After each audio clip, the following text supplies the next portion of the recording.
of that. We're gonna have to hurry up here because we're got a lot of stuff to cram in today. We That one, I don't think you like it, but I picked it No, anyway. I do like this one. Oh. It's Skip the Gym. It totally doesn't go with my outfit, but it's alright. It is from... Who is this from? But you can do hashtag lip vibes. Oh, Alme. Alme? Yeah. That's cool. I dig it. And where's my picture? Oh, it's right here. You just get a... No. Nope. Nope. Did it go away? No. It must have. Oh. Well, I'll work on typing this one. There we go. Oh, I think here we go. Unfortunately, Pause, thanks.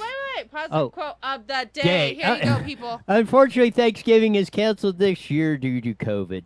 Sadly, our pet turkey has passed away, and we are holding a visitation in lieu of flowers. Please bring a salad or a side dish. And isn't that ironic for this is 2020 to a T. Hey, but now, only at IE Newswire have you found your Thanksgiving foolproof. Yes. To keeping it going. Go have a funeral for your damn turkey. Yes. And invite the whole block. I mean, you got to celebrate, right? Yes. Well, yeah. We got to give condolences to the family of the turkey. Yeah. We wouldn't want the turkey's family and all that to feel unloved. Don't forget the croissant rolls. Those or unwanted or neglected. Any of that. All right. We're going on Facebook. There you go, people. You're welcome.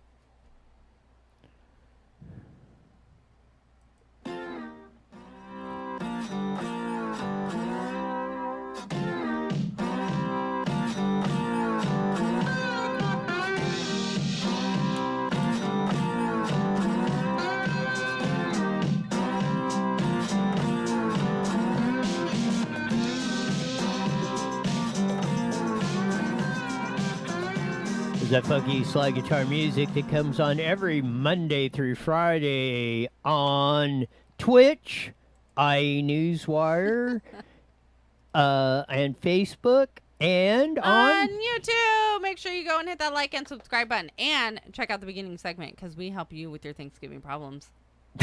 Yes, we do. On that, and you'll have to go to YouTube to find out why of that. But it is, and make sure you hit that like and subscribe button so you get prompted every time we have great ideas like we did today. Because it is a Thankful Thursday! And boy, did the bombshell drop just before the show about 30 minutes ago.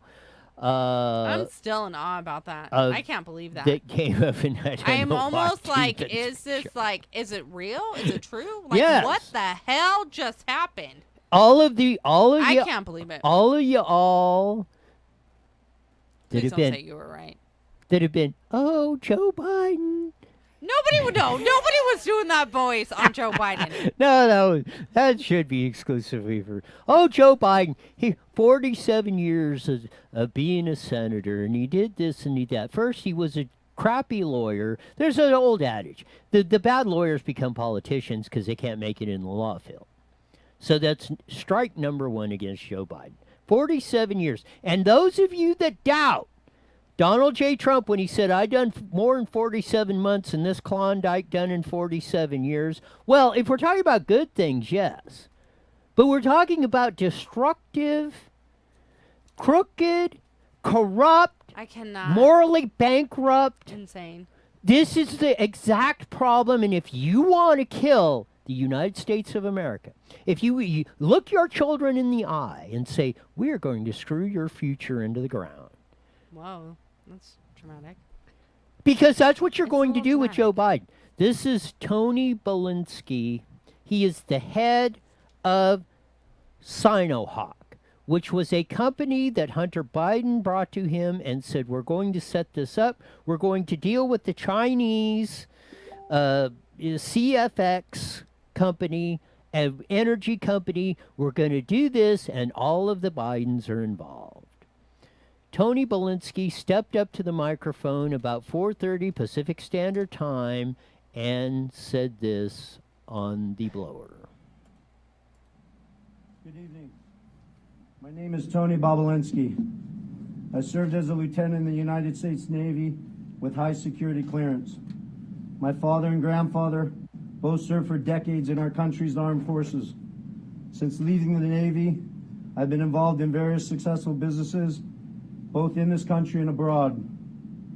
I am making this statement to set the record straight about the involvement of the Biden family, Vice President Biden, his brother Jim Biden, and his son Hunter Biden in dealings with the Chinese.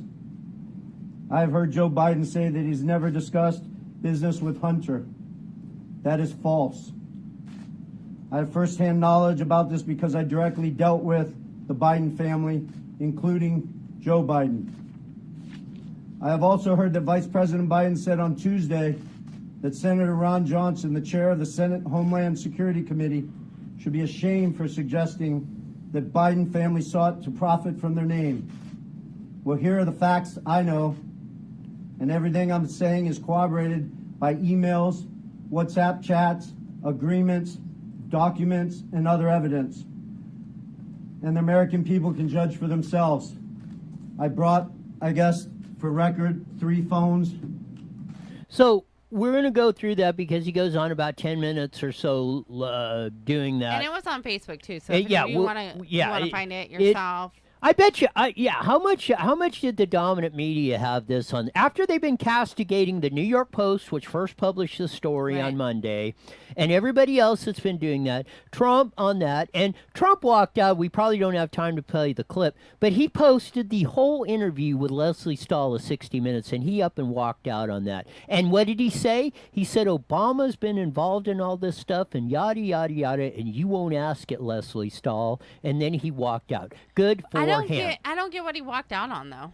But I saw like a little clip of it earlier, but I was busy because with my they kids. were again. He's showing the whole thing of how when you're going through the whole interview of how they're doing it, and then they edit the clips out. Well, now you're not going to see if you watch the whole 37 minutes of it like this. You watch the whole 37 minutes of it, and you'll get a much better understanding of how constructive editing works. Back to Toni Bobulinski.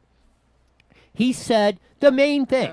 He said Joe Biden knew about this stuff, was involved. He personally talked to him. That the 10% of this bill, that whatever it was, $30 or $40 million, it was supposed to be $1 billion deal. 10% of it, the 10% or 10 shares or whatever it is that H, which he said is Hunter Biden, is holding for the big guy. He said the big guy is Joe Biden. Now, all y'all... How much money did they... How much money have they been Who stealing? did they know? Who knows? When Trump said Joe Biden is China's butt boy, that's what he is referring to. Joe Biden sat there and facilitated the Chinese coming and stealing our intellectual property from our businesses, from our universities, and everything else for his own gain. Of course, there's no record. That's what he said. If you go into the deal, he said, don't say anything on the record, no paperwork. And when lying Joe Biden sits there and says, well, look at my tax returns on this. Well, of course, there's no damn paperwork. You never declared it because your kid was holding it. And why is your kid, Hunter Biden, telling his daughter, I'm not going to hold 50% like Pop did? Ooh. Everybody was saying that was, you got no proof of that. Well, you don't, I'm going to test your credibility. There's a guy that was on ground zero. You've got the emails that were coming out that the FBI, and I understand their credibility is not great in my book. They said there's no Russian interference on this stuff of the laptops or anything else. Okay, but now with him, and I mean, I'm thankful that he came out and said everything, but now it's gonna hit the fan, like big time, with other countries too, because when all of it starts coming, there's more that's gonna come out. These politics. How did Joe Biden got $15 million in speaking fees after he was vice president? That I wouldn't listen to that guy for 2 seconds, and none of them that paid that $15 million were doing. They were buying. That was a payoff for the access they had for him as senator and vice president of the United States. With the Ukraine, the Chinese, and everything else, the foreign wars that they have done and put trillions of dollars of infrastructure that you drive on the crowded streets and your kids go to a crappy education and everything else. Because warlords like Joe Biden have been keeping their knee on your neck. I hate it when you say that. But it's damn right true. Dispute it. Okay. I'm just kidding. I'm not going to. Because it's But the how truth. sad. Okay, but what made him? Why is he now coming out? Why didn't he come out before all of this? Because he's probably. I hope the law enforcement agencies have this guy under They lock better and have key. him. Hell yeah, dude. He is a freaking dead man. He is. I mean, that I mean, takes, I don't wish that upon him or anyone in his family, but that I would be freaking. that takes. I mean, I gotta. That's got it. He was shaking too. You can tell when he was Of picking up the phone. course. I mean, you don't say that I'm scared for him. unless you're on a suicide mission. Right. You don't say that. That's why you want to know why, because exactly right. You start blowing the goods on all Hell this stuff. Yeah. I mean, believe me, people have been wiped off the face of this earth for a lot less than this. Yeah. You know, so I mean, yeah, this took. I But mean, with his background and everything, yeah. I think he had said that he was with the Navy SEALs and Yeah, of all that, yeah, I think he'd be exactly. good, Why but- did he wasn't some schlum, homeless vagrant. The Bidens drug off the street and said, "We're going to make you CEO of Sinohawk and bring you in on all this deal." No, he I was still one. can't believe that though. Like, is this how the normal politics Yes. world is? This is normal Yes. in politics? Shut up. This I've been is- missing out this on all is why- this great crap this entire time. This is why I've been saying, and a few of us have did. And I'm going to go to Moreno Valley. All of y'all that recalled God. Tom Owings, this is what he was trying to fix stuff like this, and you threw him out, and you wanted the crooks in. And look at the ones you got up there now. Not one of them's got any balls. Zero. They're still pulling this crap. Mike Hestron of that, our DA. Let's get on the investigating team. We'll have Jason Hunter coming on in a few minutes on this on the Andy Melendrez wife and the traffic fatality and all that's going on. There is so much crime. Why is Moreno Valley? Marcelo Coe, sitting councilman that took $2.36 million bribe, the biggest bribe in history. Who? Marcelo Coe. Who the hell's that? He was a councilman in Moreno When? Valley in about 2012, I think is when he got, or 2010 is when he got elected. Biggest bribe in that. Biggest meth bust. Where at? Moreno Valley. Crappiest schools. Nathan writes Moreno in, Valley. Hunter made two mistakes. One, he didn't erase his emails like Hillary. Number two, he didn't kill the witness like Hillary. LOL. Well, hey, there, and we're not saying alleging anything, but I mean, you can go to Start Page or DuckDuckGo and just Google, or not Google, but Start Page, or see, it's hard to get rid of that. Start Page or DuckDuckGo, Clinton Circle of Death, or something What? like that. You want to see all the What the people. hell? You want to see No. all the people that have been associated with Clintons that are no longer on the top side of the grass. Shut up. I think it's like That's 40 or scary. 50. That's scary. I didn't know that. These guys play hardball. I mean, they play extreme. They play 110 mile an hour fastball hardball on scared. every pitch. Now I'm really nervous. This I'm telling is you, it's gonna. look at them. And you look at the getting a dais fan. of the executive staffs and elected members of 98.7% of them. You're looking there; they're corrupt.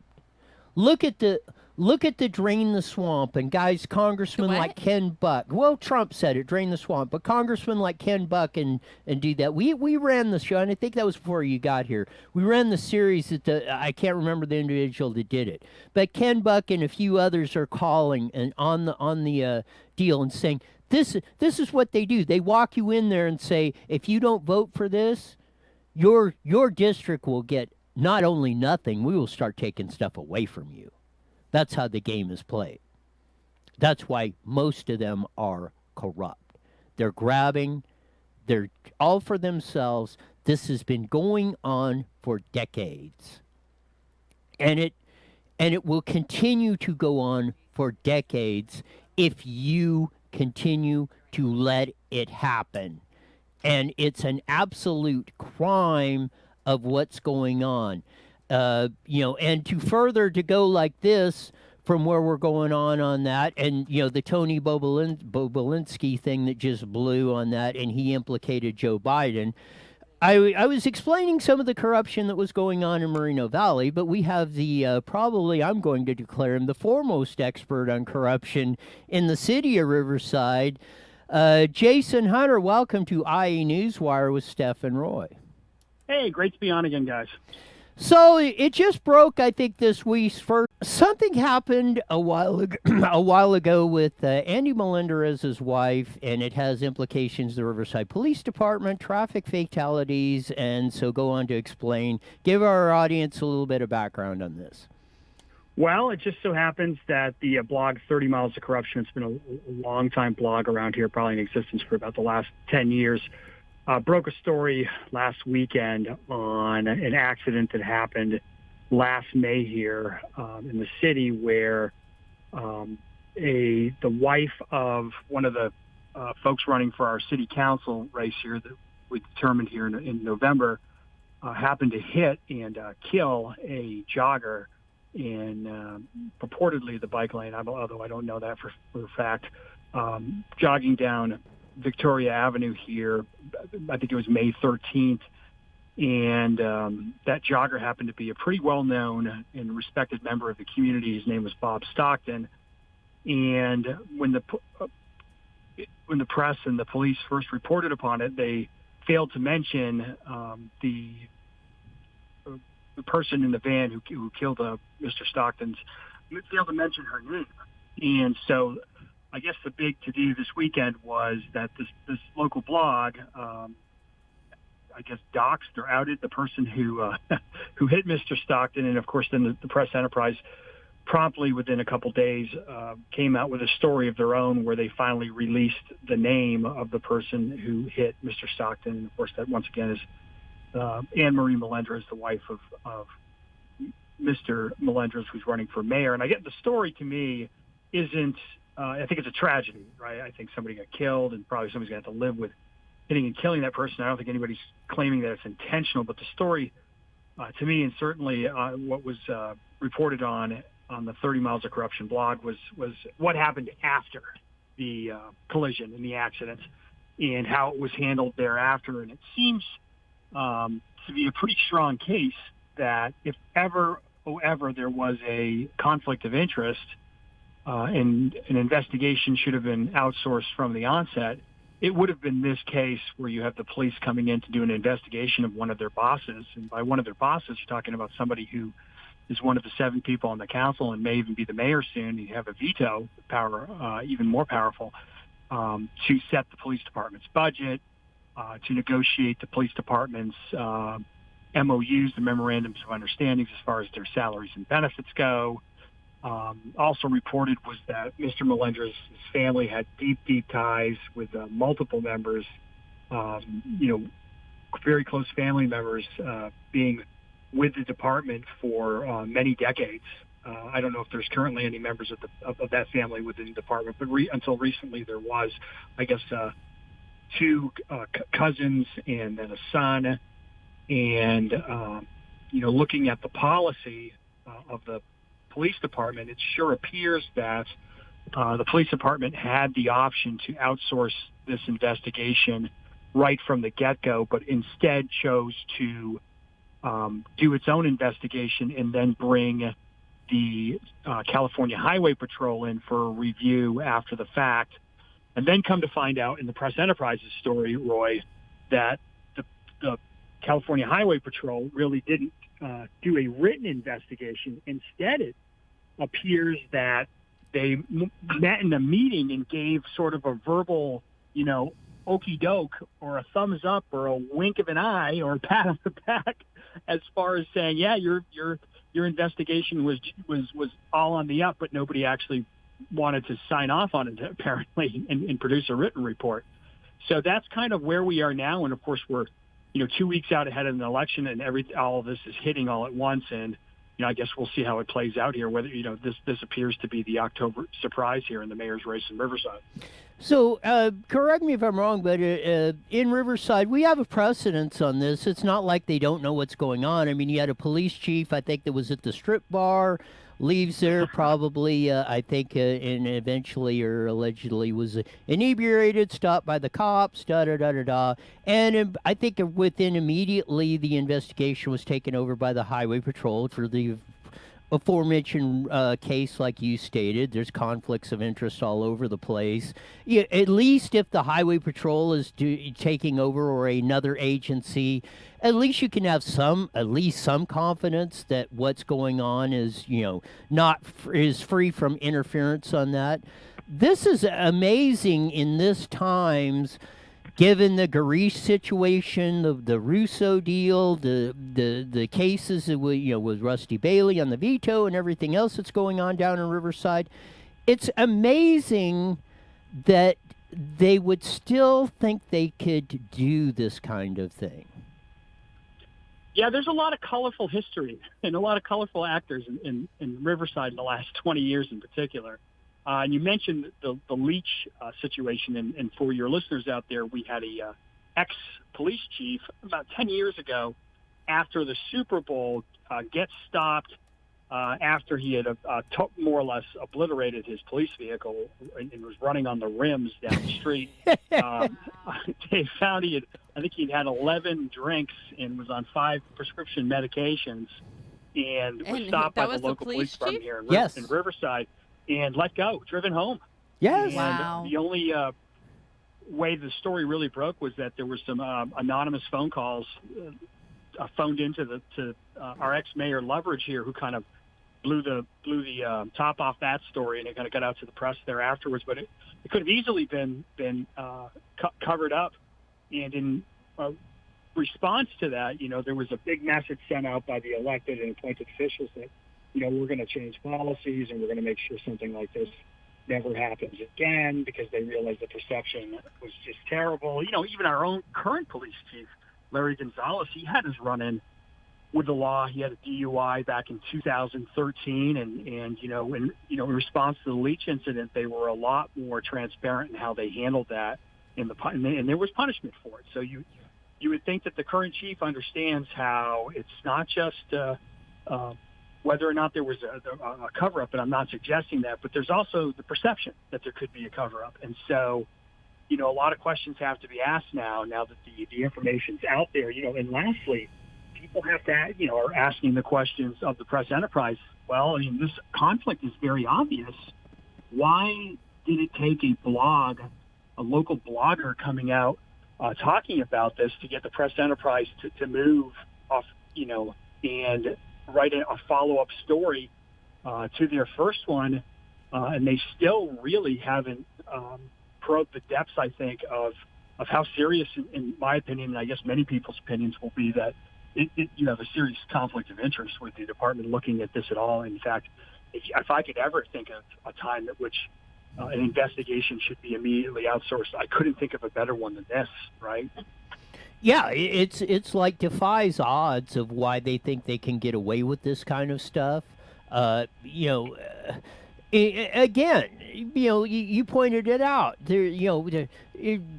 Andy Melendrez is one vote that has a direct effect on the budget of the police department, and ultimately who the police chief is and can they fire and stuff. So a third grader could figure out, there might be a conflict of interest in here if the Riverside Police Department is investigating this particular fatality. Now, whether something went wrong or was wrong or not, how are you ever going to know or have confidence that the report is correct? Mind you, we have the electricity report that you found, that you got sent, that we broke on the show on the electricity deal about the numbers don't look right. Redo the report, and so we can up the fees on the people of Riverside. In this context, what are these people thinking? Well, if you've got a local newspaper which really isn't reporting on these type of activities, then they probably feel like, there's not going to be much accountability. That's a big issue. Obviously the local press having, still trying to figure out the right business model with which to be successful and get these stories out. Seems like that void of the Fourth Estate, a really strong Fourth Estate, is being taken, advantage of here by the locals, because it seems like we keep making the same mistakes over and over and over again every couple of years when it comes to these kind of things. It is. It's fascinating. Keep us up to date on that, man. There's all kinds of breaking news coming on today. I know, that it's we're just crazy. jammed in. Hate to cut you short on this, but we'll follow up on the story next week, and because I'm sure there's going to be more details unfolding that. But we have corruption nationally. We have corruption right in our own city. It's insane. Yes, it's absolutely. Welcome to 2020. It's a weird year. Thanks a like lot, my Jason brain. Hunter. We'll take care. do this again real soon. Bye, Jason. Insane. I mean, on top. I don't even. My mind is blown. On top of the Toni Bobulinski Joe Biden story that's breaking, here we go with this. I mean, it's like, when does it stop? I don't know. I'm just shocked that it started where it did. But see, I was talking. I think it was Diane. We were kind of talking on the comments on Facebook. I always say I'm not one that knows a whole lot of politics. My parents were always really involved, so I always would kind of overhear some shady stuff kind of going on. But I have never heard anything like we did today on the Bidens. I mean, does that kind of stuff really happen? Listen to the Riverside. Not only did it happen, I know. listen to but the police chief. It's crazy. 11 I mean, I drinks, know that like little things. driving on the rims. Not little, but I know things like that happen. But like, I feel like this Biden thing's huge. Like, I don't know why, but I'm freaking out. No, it's just that little deal. It was, I think it was probably 2 years ago that what I mentioned. And that was the first story that I had Jason Hunter break on this show. Is they wanted to raise electricity rates because Riverside owns their own electric and water company. They wanted to raise electricity rates on the people. They commissioned UCR, University of California, to do a study, and the study didn't justify them raising rates. So Garish scribbles on this deal, can you tune this report, something to this effect, can you tune this report up because this does not justify us raising the rates. When the report came back, it was totally different, justifying them raising rates. Consequently, once that broke, Garish Baldarian, or whatever his name, resigned of his position as head of the utility over there and left. On top of that, that's how corrupt this stuff is. It's corrupt in your school system. It's corrupt through that. They all work together to screw you. It's insane. I'm so disappointed in the world right now. I want to go back under my rock. Seriously, I do. Well, maybe you're getting more of an understanding why myself and a few of us others go up there and say the things that we do. Do you think... Well, okay, and I mean no offense to you when I say this, when I first met you, and I still do a little bit, I thought you were freaking crazy. Like, what is this guy even talking about? Like, there's no way that this is what's going on. But now that everything's coming out, I'm like, holy crap, you were right. Damn it, why are you always right? Shut up. You knew that was coming, too. Whatever. Yes way. No way! Yes way. Yes way. No, leave the voice out of it. I'm already sad. I mean, we're not going up there telling you a bunch of lies. It's the ones up there that you think... But you know when there's like those people where it's like the world's corrupt, not that you were like to that extreme, but I mean there's just people that always think that. Not that I thought that you were like that, but people will say things and I mean you take it with a grain of salt. It wasn't. But this is insane. It wasn't Roy that was lying to you. It was Roy that was telling you the truth. It was all the yo-hos sitting up there on the dais that were lying to you, continuing to lie to you, and will lie to you until the vast majority of you do something else. So glad it's Thursday. I'm gonna go home and drink my water. Yeah. No, really, that's all I have. I don't have anything else there to drink. There you go. That's a hint. Anyways, hi, Sean. Hey, guys. Hi, Stephanie. There you go. No, it's... Again, the corruption on this stuff is absolutely... But I'm telling you, this takes the damn cake. right?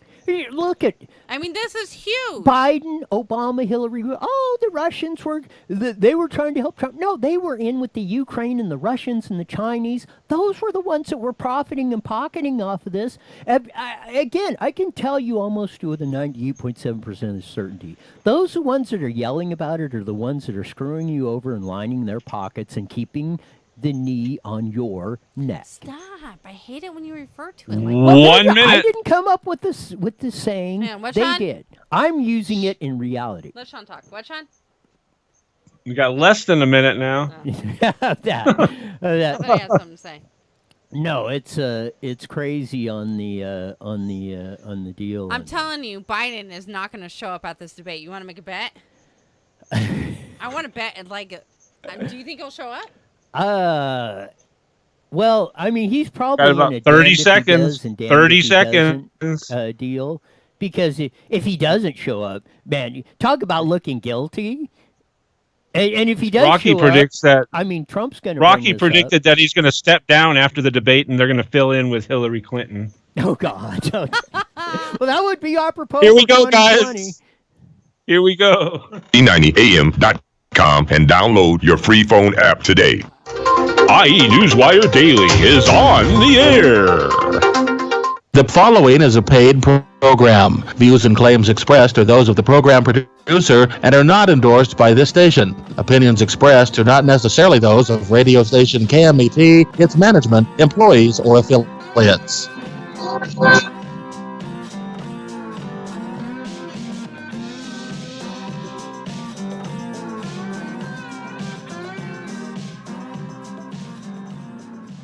There's that funky slide guitar music that comes on every Monday through Friday at 5:30 on the Money Mat. 1490 KMET broadcasting all over the Inland Empire on that. Joining our video audience on IE Newswire, on Twitch, Facebook, and On YouTube, make sure you go and hit that like and subscribe button and share us to your world. of that. And we're coming to you on a Thursday. Oh, what? Oh, you're switching me up now. Well, we went into thankful. Oh yeah, I was going to. Well, you mentioned Thursday there, and that Because you I'm got me thirsty confused. now. Yes. I'm stressed No, out. we. But big blowing news. Toni Bobulinski just came out on that about an hour ago. Stepped up to the plate and said, "I was the CEO of. Let me get this right. Sinohawk, the company that Hunter Biden brought me in to do to bring in the Chinese energy company that Hunter Biden and Joe Biden and the Biden family all set up with the Chinese and said they were going to make billions of dollars, and I don't know how many millions they've been reported they've gotten." He said the 10 shares or 10% or whatever, the H is Hunter Biden. And he said the big guy is Joe Biden. He said Joe Biden knew all about this. Everything. I mean, this is a game changer bombshell. If you've never watched the debate before, tonight would be the night to watch it. Yes. You think of fireworks and stay Yeah. with us. We are after we sign off on this. We're going to hold on and we're going to have the full debate coverage on IE Newswire, on Twitch, Facebook, and On YouTube. of that. And so this is going to be epic. I mean, the timing of all this couldn't be more any more spectacular on this. But I want to just flip up one quote here on that. As we do it, NPR. Why haven't you seen any stories from NPR about the New York Post Hunter Biden story? Read more in this week's newsletter. This is from Terrence Samuels, managing editor of National Public Radio. We do not want to waste our time on stories that are not really stories. We do not want to waste listeners' and readers' time on stories that are just pure distractions. This is what has done us the great amount of harm that we have done. Biden's corrupt. That we're going to have Cliff Cummings on coming up in about 10 minutes to preview the debate and probably talk about this. But we're going to switch gears. We're going to switch gears here because among all the crazy stuff that's going on in 2020 and canceling almost everything that has anything to do with fun, going back. But, we have to think creatively and come up with some new ways to do that. So we have a event coming up for We families and do. kids on Halloween. So go ahead and take it away. We have Lindsey Sweeney, the Director of Outreach and Small Groups, on the line, and also her youth pastor that's with her right now. She'll intro him in for an event that's coming up that I think will be great for all the kids in the neighborhood, or even if you live out of Moreno Valley, to bring them down. I mean, I think this will be really great, and a lot of kids need something to do this Halloween. So, further ado, I'm going to let Lindsey Sweeney take it over and tell us more about this awesome event coming up. Hi, yeah, I'm happy to be with you guys tonight. And I have our pastor of student ministries, Donnie Criswell, here with me. Hi, guys. Hey! And we're just really excited about this Halloween event we have coming up. It's called Spookatcular. And it's right here on our church campus. And it's from 6 to 9 p.m. or until we run out of candy. We feel like we have to say that because you just never know. True. But yeah, so we're located on Alessandro at 27555 between Nason and Moreno Beach. And we just want to be involved in the community as best we can, especially during this crazy season we're living in right now. And we just kind of decided, how can we be there for the community, but still be safe and keep our distance and do all of the stuff that we are being told that we have to do. And this is what we came up with. So we're really excited about it. Yeah. I think it was a great idea. There's really nothing going on anywhere that I've really seen too much. Have you seen anything? I know the farmer's market on Thursday is kind of doing a little Halloween costume contest, but this I think will be great. This will make kids feel like they're trick-or-treating.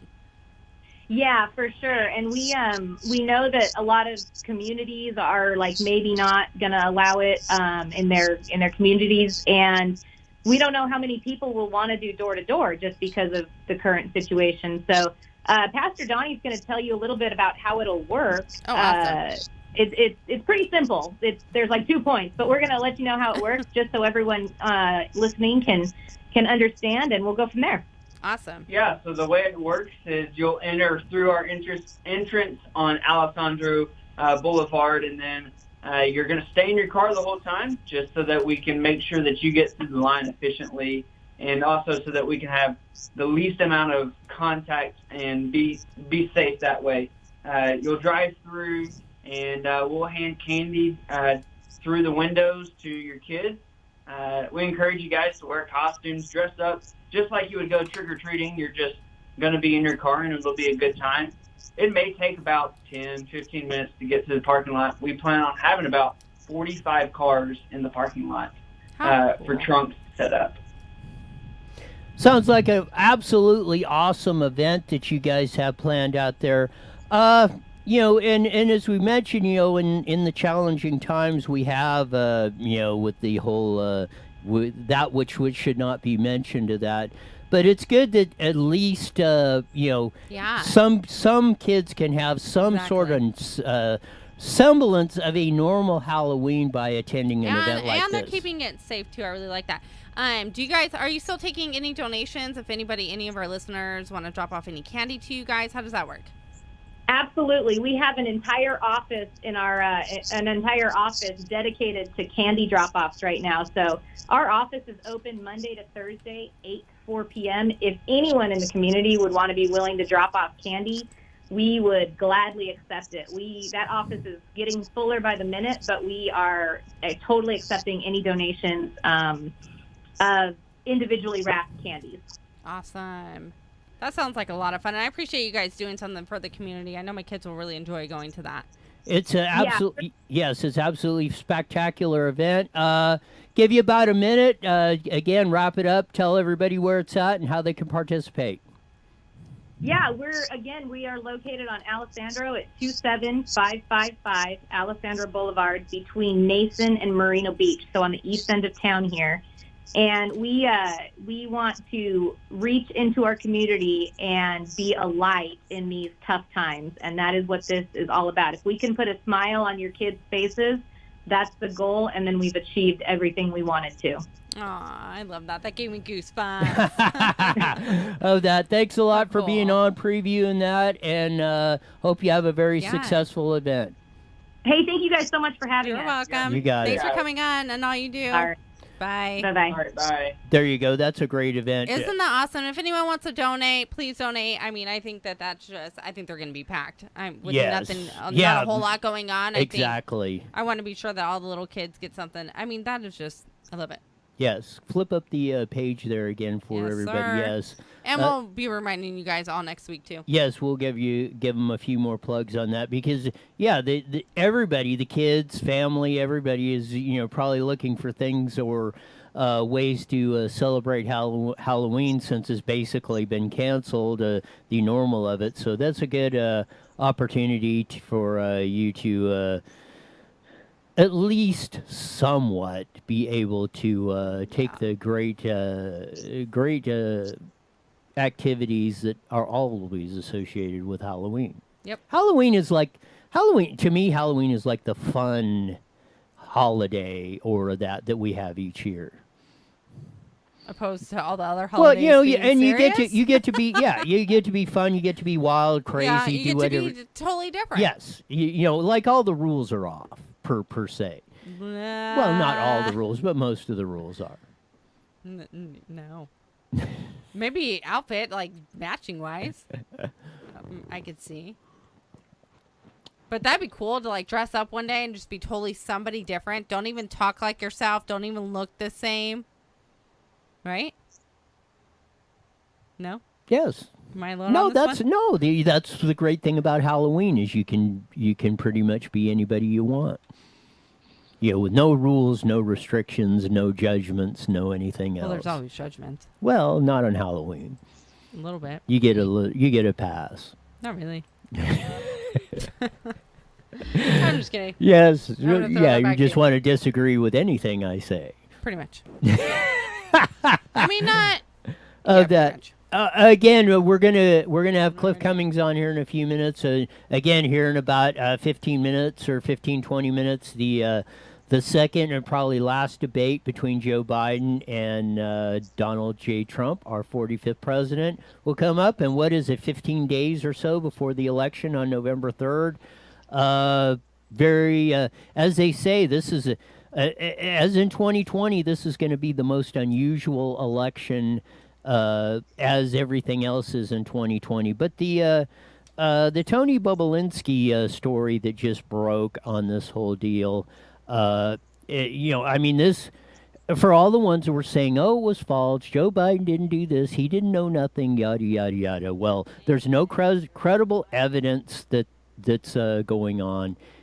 It's absolutely, this just blew the rocket ship right off of the launch pad, and to just preview the debate, maybe discuss this Toni Bobulinski revelation that just went off about an hour ago, and anything else. We have Cliff Cummings, owner of Toyota San Bernardino Subaru, and I-10 Toyota. Cliff Cummings, welcome to IE Newswire with Steph and Roy. And let me tell you what, next Friday it looks like we're going to be the owners of San Bernardino Nissan. Wow! Awesome. There's your surprise for the day. There's your election surprise. We definitely needed some good news surprise compared to what everything else is going on that deal. So give us a couple minutes on that. What's going on? Well, basically, we were approached by the owners, and they are not from California, and we agreed to buy it out, and they have been extraordinarily honorable. It's been a very pleasant transaction. Nissan's been great. Toyota Financial's been great because they're handling that side of it. I got to tell you, this is one of the easiest transactions I've ever done, and the Larry H. Miller people are extraordinarily professional, and I give them a tremendous amount of credit for the way they handled this whole thing. So it's just another one for us in the San Bernardino Auto Plaza. It's next to Subaru. My people are going nuts trying to get everything done, and it looks like it'll happen, and we'll be ready to go on the next weekend, not this weekend, but next weekend. But, you said something in the open that we need good news or it's been tough out there.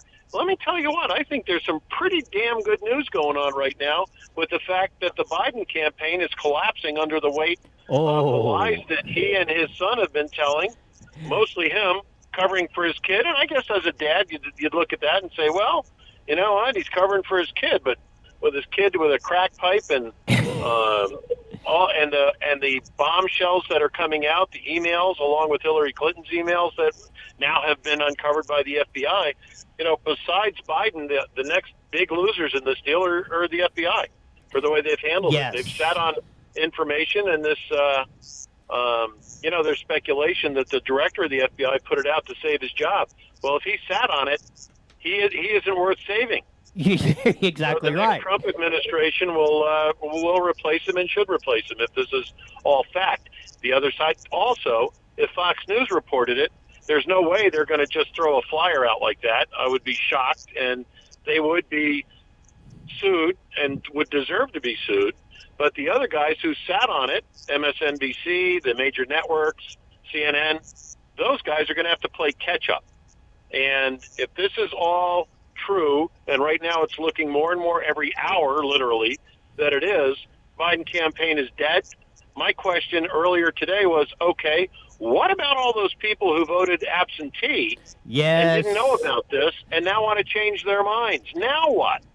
I didn't think of that. That has been my, of the 30-day election, that has been my pounding point of that whole thing is, you vote 30, 20, 10 days before and something like this blows, your vote is already counted. You're done. And I've said this of that, and I think we should go back to the old absentee system where you had to basically have a reason why you were voting absentee ballot. We basically voted at the polls most of the time, and that's been reversed.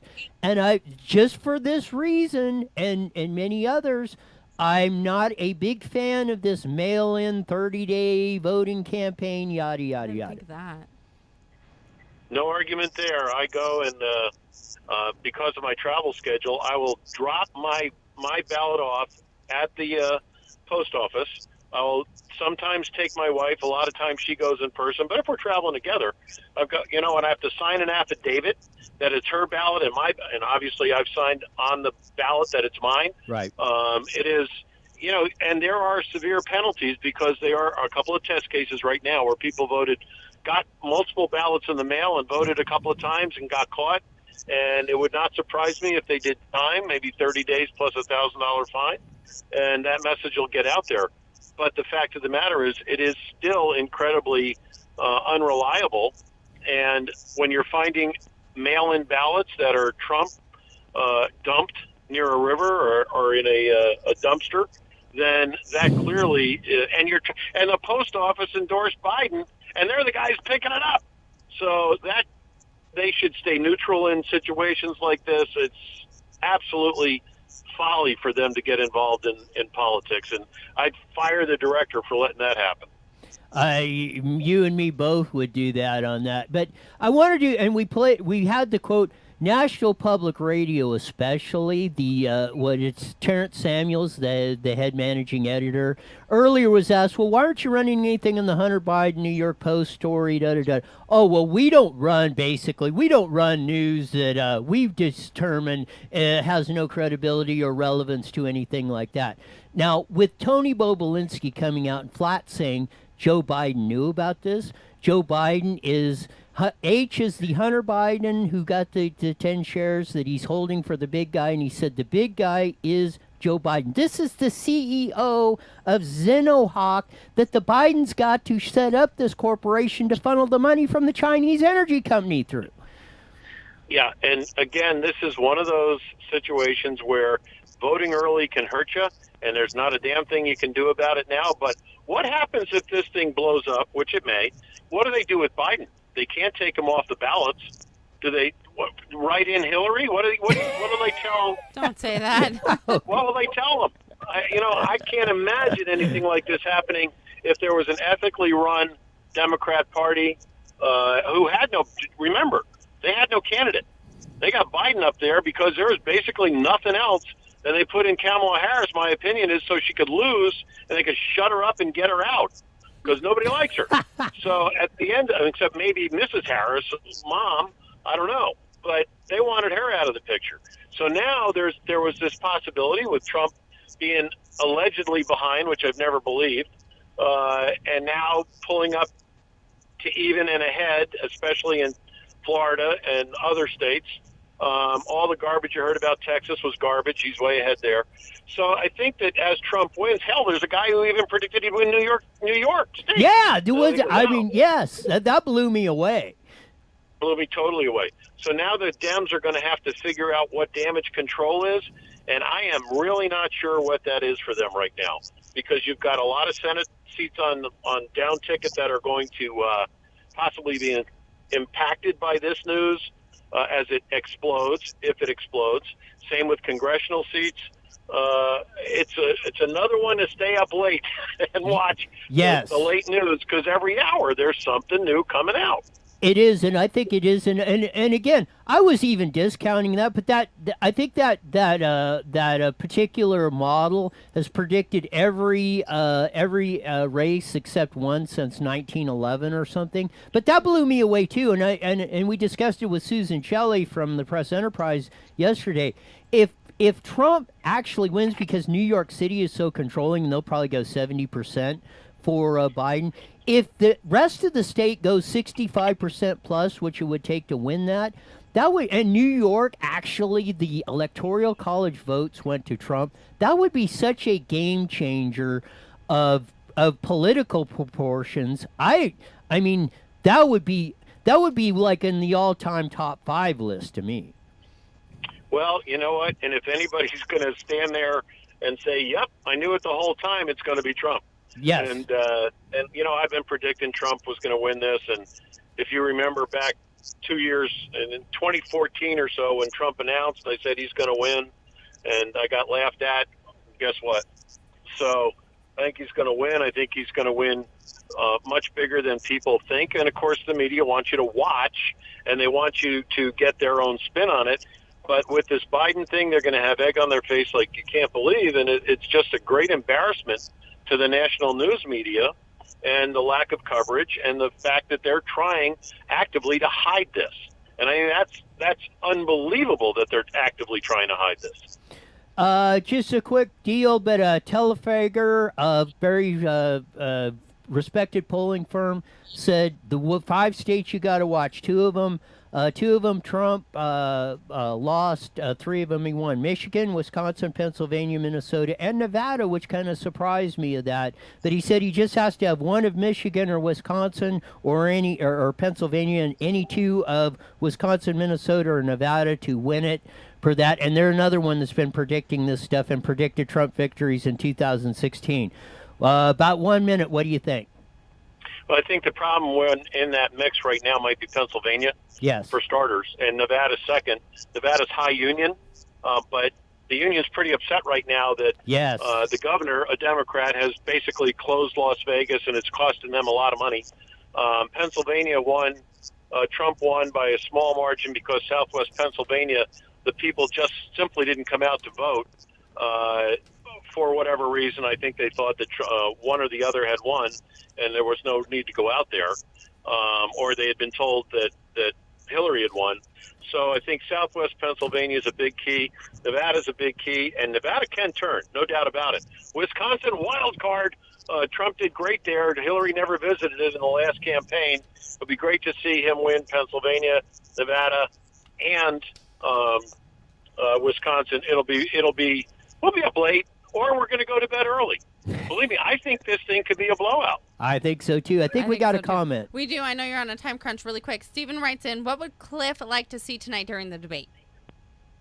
All right, you have to repeat that because you're really low on the volume. Oh, I'm sorry. It said, Stephen writes in, what would Cliff like to see tonight during the debate?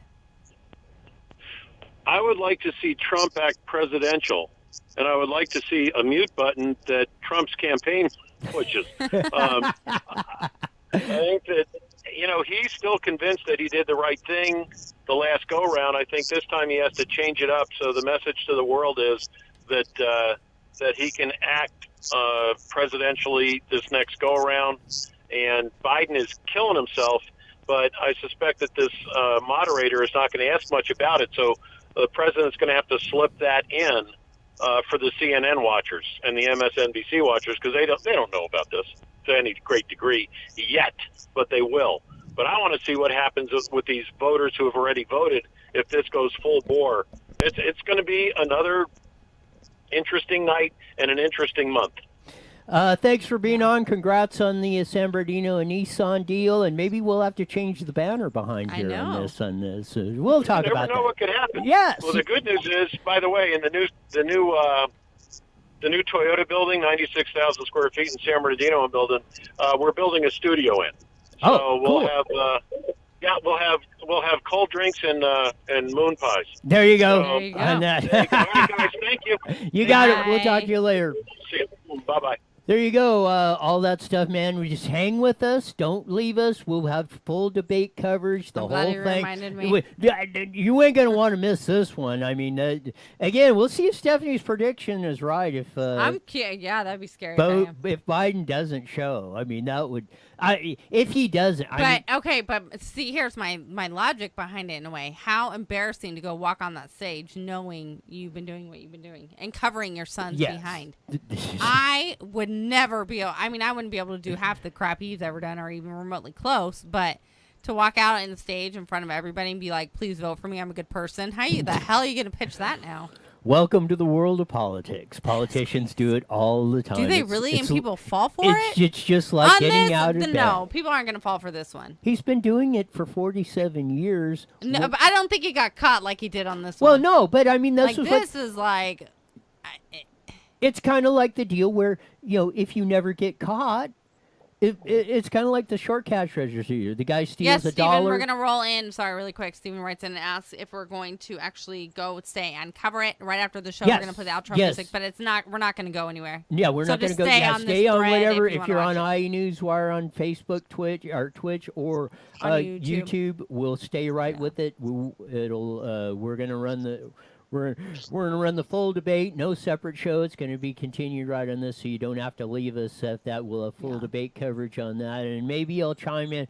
Maybe I'll chime in after the deal on that because of the deal coming on. Because this is going to be explosive. But again, it's like the guy that steals $1 out of the cash register. Nobody notices when he's taking 1,000, 2,000, 10,000. Then you notice, and that's kind of what they do. They start out slow, then they keep getting away with it, so it just gets bigger and bigger and bigger. That's not bigger. That's like insane.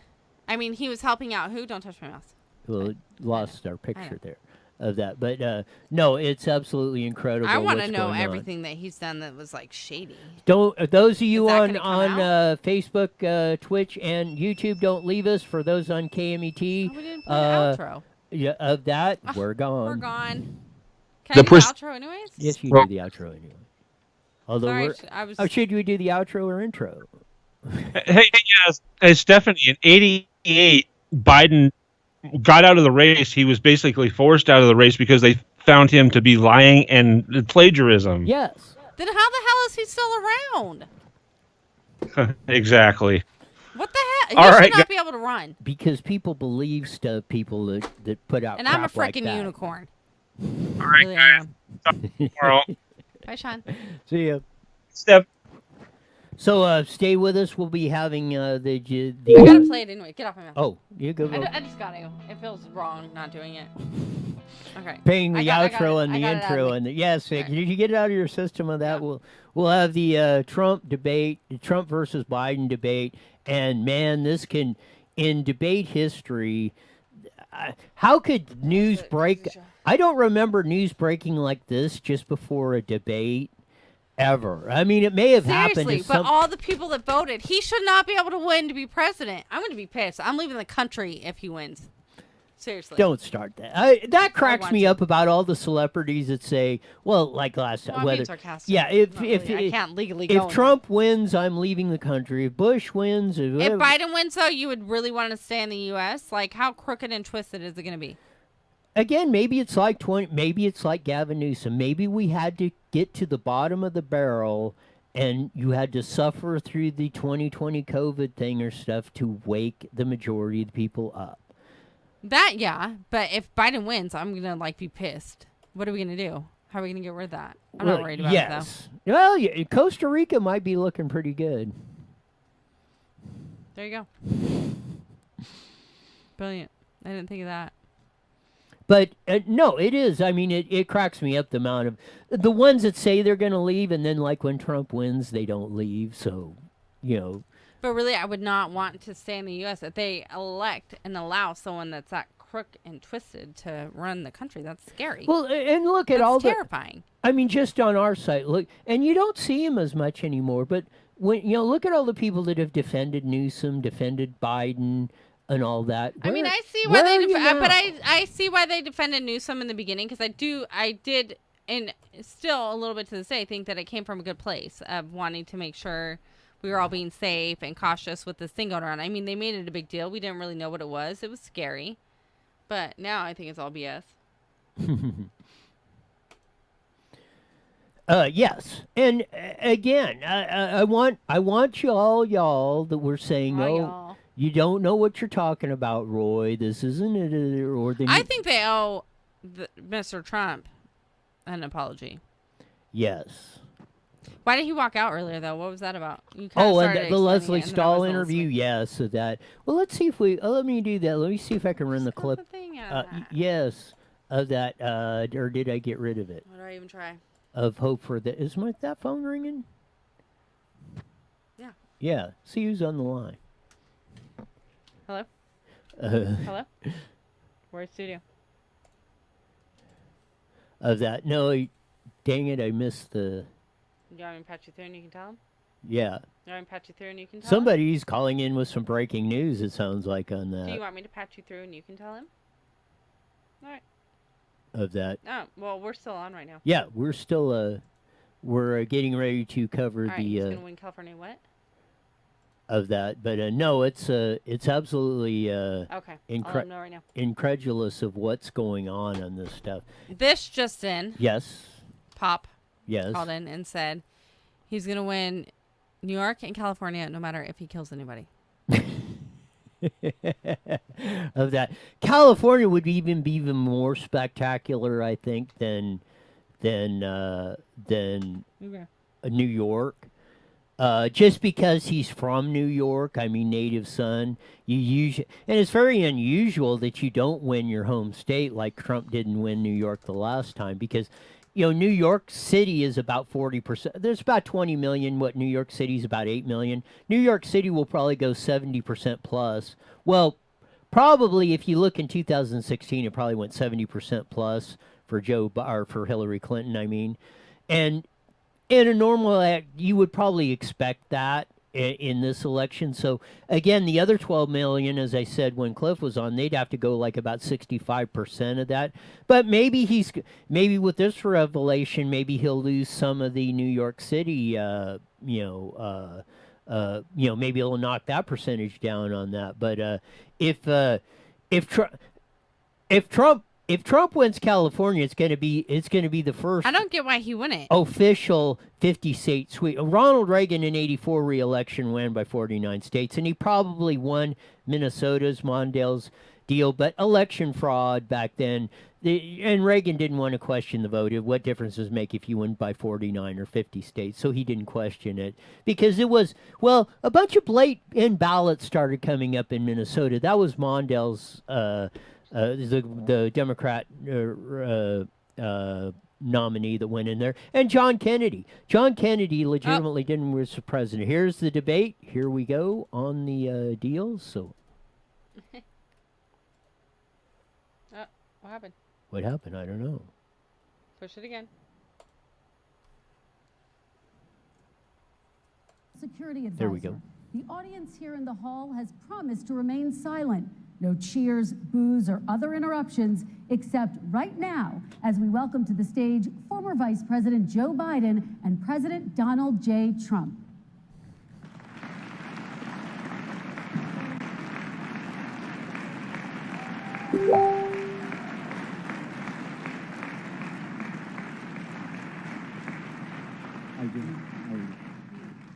And I do want to say a very good evening to both of you. This debate will cover 6 major topics. At the beginning of each section, each candidate will have 2 minutes uninterrupted to answer my first question. The debate commission will then turn on their microphone only when it is their turn to answer, and the commission will turn it off exactly when the 2 minutes have expired. After that, both microphones will remain on, but on behalf of the voters, I'm going to ask you to please speak one at a time. The goal is for you to hear each other and for the American people to hear every word of what you both have to say. And so with that, if you're ready, let's start. And we will begin with the fight against the coronavirus. President Trump, the first question is for you. The country is heading into a dangerous new phase. More than 40,000 Americans are in the hospital tonight with COVID, including record numbers here in Tennessee. And since the two of you last shared a stage, 16,000 Americans have died from COVID. So please be specific.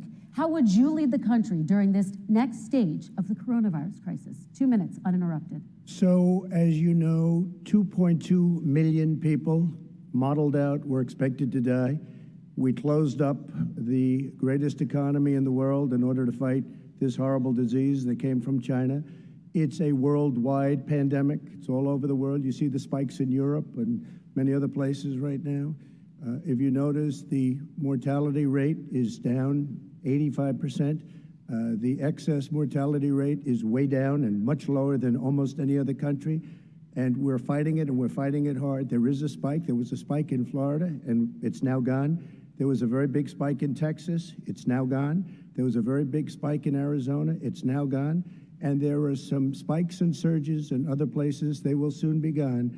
We have a vaccine that's coming. It's ready. It's going to be announced within weeks, and it's going to be delivered. We have Operation Warp Speed, which is the military is going to distribute the vaccine. I can tell you from personal experience that I was in the hospital. I had it, and I got better. And I will tell you that I had something that they gave me, a therapeutic, I guess they would call it. Some people could say it was a cure. But I was in for a short period of time, and I got better very fast, or I wouldn't be here tonight. And now they say I'm immune. Whether it's 4 months or a lifetime, nobody's been able to say that, but I'm immune. More and more people are getting better. We have a problem that's a worldwide problem. This is a worldwide problem. But I've been congratulated by the heads of many countries on what we've been able to do. If you take a look at what we've done in terms of goggles and masks and gowns and everything else, and in particular ventilators. We're now making ventilators all over the world, thousands and thousands a month, distributing them all over the world. It will go away, and as I say, we're rounding the turn, we're rounding the corner. It's going away. Okay, former Vice President Biden, to you, how would you lead the country out of this crisis? You have 2 minutes uninterrupted. 220,000 Americans dead. You hear nothing else I say tonight. Hear this. Anyone who's responsible for not taking control, in fact, not saying I take no responsibility initially, anyone who's responsible for that many deaths should not remain as President of the United States of America. We're in a situation where there are 1,000 deaths a day now, 1,000 deaths a day, and there are over 70,000 new cases per day. Compared to what's going on in Europe, as the New England Medical Journal said, they're starting from a very low rate. We're starting from a very high rate. The expectation is we'll have another 200,000 Americans dead between now and the end of the year. If we just wore these masks, the president's own advisors have told him, we could save 100,000 lives. And we're in a circumstance where the president thus far and still has no plan, no comprehensive plan. What I would do is make sure we have everyone encouraged to wear a mask all the time. I would make sure we move in the direction of rapid testing, investing in rapid testing. I would make sure that we set up national standards as to how to open up schools and open up businesses so they can be safe and give them the wherewithal, the financial resources to be able to do that. We're in a situation now where the New England Medical Journal, one of the most serious journals in the whole world, said for the first time ever that the way this president has responded to this crisis has been absolutely tragic. And so, folks, I will take care of this. I will end this. I will make sure we have a plan. President Trump, I'd like to follow up with you in your comments. You talked about taking a therapeutic. I assume you're referencing Regeneron. You also said a vaccine will be coming within weeks. Yes. Is that a guarantee? No, it's not a guarantee, but it will be by the end of the year. But I think it has a good chance. There are two companies, I think, within a matter of weeks, and it will be distributed very quickly. Can you tell us which companies? Johnson & Johnson is doing very well. Moderna is doing very well. Pfizer is doing very well, and we have numerous others. Then we also have others that we're working on very closely with other countries, in particular Europe. Let me follow up with you, and because this is new information, you have said a vaccine is coming soon, within weeks now. Your own officials say it could take well into 2021 at the earliest for enough Americans to get vaccinated. And even then, they say the country will be wearing masks and distancing into 2022. Is your timeline realistic? No, I think my timeline is going to be more accurate. I don't know that they're counting on the military the way I do, but we have our generals lined up, one in particular that's the head of logistics, and this is a very easy distribution for him. He's ready to go as soon as we have the vaccine, and we expect to have 100 million vials. As soon as we have the vaccine, he's ready to go. Vice President Biden, your reaction, and just 40% of Americans say they would definitely agree to take a coronavirus vaccine if it was approved by the government. What steps would you take to give Americans confidence in a vaccine if it were approved? Make sure it's totally transparent.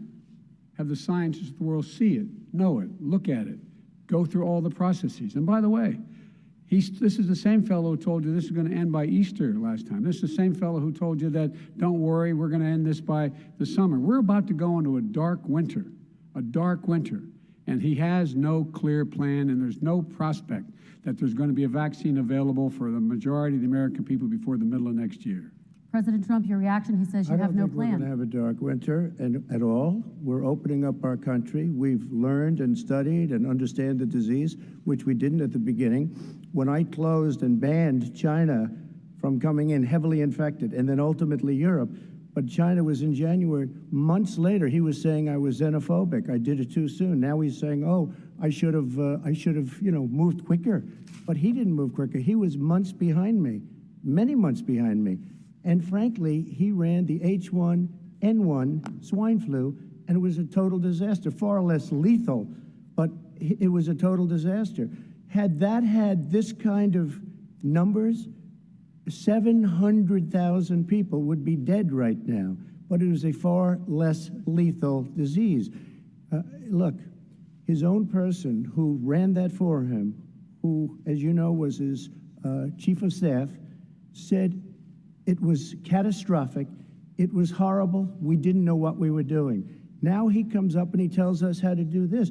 Also, everything that he said about the way every single move that he said we should make, that's what we've done. We've done all of it. But he was way behind us. Vice President Biden, your response. Our response is he is xenophobic, but not because he shut down access from China. And he did it late after 40 countries had already done that. In addition to that, what he did, he made sure that we had 44 people that were in there in China trying to get to Wuhan to determine what exactly the source was. What did the president say in January? He said, no, he said, he's being transparent. The president of China is being transparent. We owe him a debt of gratitude. We have to thank him. And then what happened was we started talking about using the Defense Act to make sure we go out and get whatever is needed out there to protect people. And again, I go back to this. He had nothing. He did virtually nothing. And then he gets out of the hospital and he talks about, don't worry, it's all going to be over soon. Come on. There's not another serious scientist in the world who thinks it's going to be over soon. President Trump, your reaction? I say over soon. I say we're learning to live with it. We have no choice. We can't lock ourselves up in a basement like Joe does. He has the ability to lock himself up. I don't know. He's obviously made a lot of money someplace, but he has this thing about living in a basement. People can't do that. By the way, I, as the president, couldn't do that. I'd love to put myself in the basement or in a beautiful room in the White House and go away for a year and a half until it disappears. I can't do that. And Kirsten, every meeting I had, and I'd meet a lot of families, including Gold Star families and military families, every meeting I had, and I had to meet them. I had to. It would be horrible to have canceled everything. I said, this is dangerous. And you catch it. And I caught it. I learned a lot. Great doctors, great hospitals. And now I recovered. 99.9 of young people recover. 99% of people recover. We have to recover. We can't close up our nation. We have to open our school, and we can't close up our nation, or you're not going to have a nation. And of course, the CDC has said young people can get sick with COVID-19 and can pass it. Vice President Biden, I want to talk broadly about strategy, though. Can I respond to that? 30 seconds, please, and then I have a question. No, number one, he says that we're learning to live with it. People are learning to die with it. You folks home will have an empty chair at the kitchen table this morning. That man or wife going to bed tonight and reaching over to try to touch their, out of habit, where their wife or husband was, is gone. Learning to live with it. Come on. We're dying with it because he has never said, you said it's dangerous. When's the last time? Is it really dangerous still? Are we dangerous? You tell the people it's dangerous now? What should they do about the danger? And you say, I take no responsibility. Let me talk about your two. Excuse me, I take full responsibility. It's not my fault that he came here. It's China's fault. And you know what? It's not Joe's fault that he came here either. It's China's fault. They kept it from going into the rest of China for the most part, but they didn't keep it from coming out to the world, including Europe and ourselves. Vice President Biden. The fact is that when we knew it was coming, when it hit, what happened? What did the president say? He said, don't worry, it's going to go away. Be gone by Easter. Don't worry. The warm weather. Don't worry. Maybe inject bleach. He said he was kidding when he said that, but a lot of people thought it was serious. A whole range of things the president has said. Even today, he thinks we are in control. We're about to lose 200,000 more people. President Trump. Look, perhaps just to finish this, I was kidding on that, but just to finish this, when I closed, he said I shouldn't have closed. And that went on for months. Nancy Pelosi said the same thing. She was dancing on the streets in Chinatown in San Francisco. But when I closed, he said, this is a terrible thing, you're xenophobic. I think he called me racist even, and because I was closing it to China. Now he says I should have closed it earlier. It just, Joe, it doesn't work. I didn't say either of those things. You certainly did. You certainly did. I talked about a xenophobia in a different context. It wasn't about closing the border to Chinese coming to the United States. All right, I want to talk about both of your different strategies to handling He thought this. I shouldn't have closed the border. Well, that's obvious. Do you want to respond to that quickly, Vice President Biden? Okay. Let's talk about your different strategies toward dealing with this. Mr. Vice President, you suggested you would support new shutdowns if scientists recommended it. What do you say to Americans who are fearful that the cost of shutdowns, the impact on the economy, the higher rates of hunger, depression, domestic and substance abuse outweighs the risk of exposure to the virus? What I would say is I'm going to shut down the virus, not the country. It's his ineptitude that caused the country to have to shut down in large part. Why businesses have gone under, why schools are closed, why so many people have lost their living, and why they're concerned. Those other concerns are real. That's why he should have been, instead of in a sand trap in his golf course, he should have been negotiating with Nancy Pelosi and the rest of the Democrats and Republicans about what to do about the acts they were passing for billions of dollars to make sure people had the capacity. But you haven't ruled out more shutdowns. Well, no, I'm not shutting down the name, but there are, look, you need standards. The standard is if you have a reproduction rate in a community that's above a certain level, everybody says, slow up, more social distancing, do not open bars and do not open gymnasiums, do not open until you get this under control, under more control. But when you do open, give the people the capacity to be able to open and have the capacity to do it safely. For example, schools. Schools, they need a lot of money to open. They need to deal with ventilation systems. They need to deal with smaller classes, more teachers, more pods. And he's refused to support that money, or at least up to now. Let's talk about schools. President Trump, I think we have to respond, if I might. Please, and then I have a follow-up. Thank you, and I appreciate that. Look, all he does is talk about shutdowns, but forget about him. His Democrat governors, Cuomo in New York, you look at what's going on in California, you look at Pennsylvania, North Carolina, Democrats all, they're shut down so tight and they're dying. They're dying. And he supports all these people. All he talks about is shutdowns. No, we're not going to shut down, and we have to open our schools. And it's like, as an example, I have a young son. He also tested positive. By the time I spoke to the doctor the second time, he was fine. It just went away. Young people, I guess it's their immune system. Let me follow up with you, President Trump. You've demanded schools open in person and insist they can do it safely. But just yesterday, Boston became the latest city to move its public school system entirely online after a coronavirus spike. What is your message to parents who worry that sending their children to school will endanger not only their kids, but also their teachers and families? I want to open the schools. The transmittal rate to the teachers is very small, but I want to open the schools. We have to open our country. We're not going to have a country. You can't do this. We can't keep this country closed. This is a massive country with a massive economy. People are losing their jobs. They're committing suicide. There's depression, alcohol, drugs at a level that nobody's ever seen before. There's abuse, tremendous abuse. We have to open our country. You know, I've said it often, the cure cannot be worse than the problem itself. And that's what's happening. And he wants to close down. He'll close down the country if one person in our massive bureaucracy says we should close it down. Vice President Biden, your response. Simply not true. We ought to be able to walk and chew gum at the same time.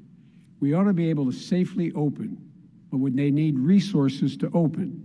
You need to be able to, for example, if you're going to open a business, have social distancing within the business. You need to have, if you have a restaurant, you need to have plexiglass dividers so people cannot infect one another. You need to be in a position where you can take testing rapidly and know whether a person is in fact infected. You need to be able to trace. You need to be able to provide all the resources that are needed to do this. And that is not inconsistent with saying that what we're going to make sure that we open safely. And by the way, all you teachers out there, not that many of you are going to die, so don't worry about it. So don't worry about it. Come on. President Trump, let me follow up with you quickly. By the way, I will say this. If you go and look at what's happened to New York, it's a ghost town. It's a ghost town. And when you talk about plexiglass, these are restaurants that are dying. These are businesses with no money. Putting up plexiglass is unbelievably expensive, and it's not the answer. I mean, you're going to sit there in a cubicle wrapped around with plastic. These are businesses that are dying, Joe. You can't do that to people. You just can't. Take a look at New York and what's happened to my wonderful city for so many years. I loved it. It was vibrant. It's dying. Everyone's leaving New York. Take a look at what New York has done in terms of turning the curve down in terms of the number of people dying. And I don't look at this in terms of the way he does. Blue states and red states. They're all the United States. And look at the states that are having such a spike in the coronavirus. They're the red states. They're the states in the Midwest. They're the states in the upper Midwest. That's where the spike is occurring significantly.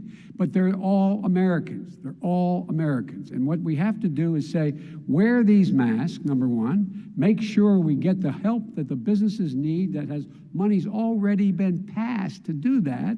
It's been out there since the beginning of the summer, and nothing's happened. President, New York has lost more than 40,000 people, 11,000 people in nursing homes. President Trump, what when about... you say spike, take a look at what's happening in Pennsylvania, where they've had it closed. Take a look at what's happening with your friend in Michigan, where her husband's the only one allowed to do anything. It's been like a prison. Now it was just ruled unconstitutional. Take a look at North Carolina. They're having spikes, and they've been closed. And they're getting killed financially. We can't let that happen, Joe. You can't let that happen. We have to open up. And we understand the disease. We have to protect our seniors. We have to protect our elderly. We have to protect especially our seniors with heart problems and diabetes problems. And we will protect them. We have the best testing in the world by far. That's why we have so many cases. Let me follow up with you before we move on to our next section. President Trump, this week you called Dr. Anthony Fauci, the nation's best-known infectious disease expert, quote, a disaster. You described him and other medical experts as, quote, idiots. If you're not listening to them, who are you listening to as you fight this? I'm listening to all of them, including Anthony. I get along very well with Anthony. But he did say, don't wear masks. He did say, as you know, this is not going to be a problem. I think he's a Democrat, but that's okay. He said, this is not going to be a problem. We are not going to have a problem at all. When Joe says that, I said, Anthony Fauci said, and others, and many others, and I'm not knocking him a lot. Nobody knew. Look, nobody knew what this thing was. Nobody knew where it was coming from, what it was. We've learned a lot. But Anthony said, don't wear masks. Now he wants to wear masks. Anthony also said, if you look back, exact words, here's his exact words. This is no problem. This is going to go away soon. So he's allowed to make mistakes. He happens to be a good person. Vice President Biden, your response quickly, and then we're going to move on to the next My section. response is that think about what the president knew in January and didn't tell the American people. He was told this was a serious virus that spread in the air, and it was much worse than the flu. He went on record and said to one of your colleagues, recorded, that in fact he knew how dangerous it was, but he didn't want to tell us. He didn't want to tell us because he didn't want us to panic. He didn't want us, Americans don't panic. He panicked. But guess what? In the meantime, we found out in the New York Times the other day that, in fact, his folks went to Wall Street and said this is a really dangerous thing. And a memo out of that meeting, not from his administration, but from some of the brokers, said sell short because we got to get moving. It's a dangerous problem. Well, this is I'm going to give you 30 seconds to respond, and then we're the going Wall to Street move one, on. I don't know. Somebody went to Wall Street. You're the one that takes all the money from Wall Street. I don't take it. I have. You have raised a lot of money, tremendous amounts of money. And every time you raise money, deals are made, Joe. I could raise so much more money. As president and as somebody that knows most of those people, I could call the heads of Wall Street, the heads of every company in America. I would blow away every record, but I don't want to do that because it puts me in a bad position. And then you bring up Wall Street. You shouldn't be bringing up Wall Street because you're the one that takes the money from Wall Street, not me. I could blow away your records that, like you wouldn't believe. We don't need money. We have plenty of money. In fact, we beat Hillary Clinton with a tiny fraction of the money that she was able to. All right, gentlemen, we're going to move on. Don't tell me about Wall Street. Average contribution, $43. All right, we're going to move on to our next section, which is national security. And I do want to start with the security of our elections and some breaking news from overnight. Just last night, top intelligence officials confirmed again that both Russia and Iran are working to influence this election. Both countries have obtained U.S. voter registration information, these officials say, and Iran sent intimidating messages to Florida voters. This question goes to you, Mr. Vice President. What would you do to put an end to this threat? You have 2 minutes uninterrupted. I made it clear, and I ask everyone else to take the pledge. I made it clear that any country, no matter who it is, that interferes in American elections will pay a price. They will pay a price.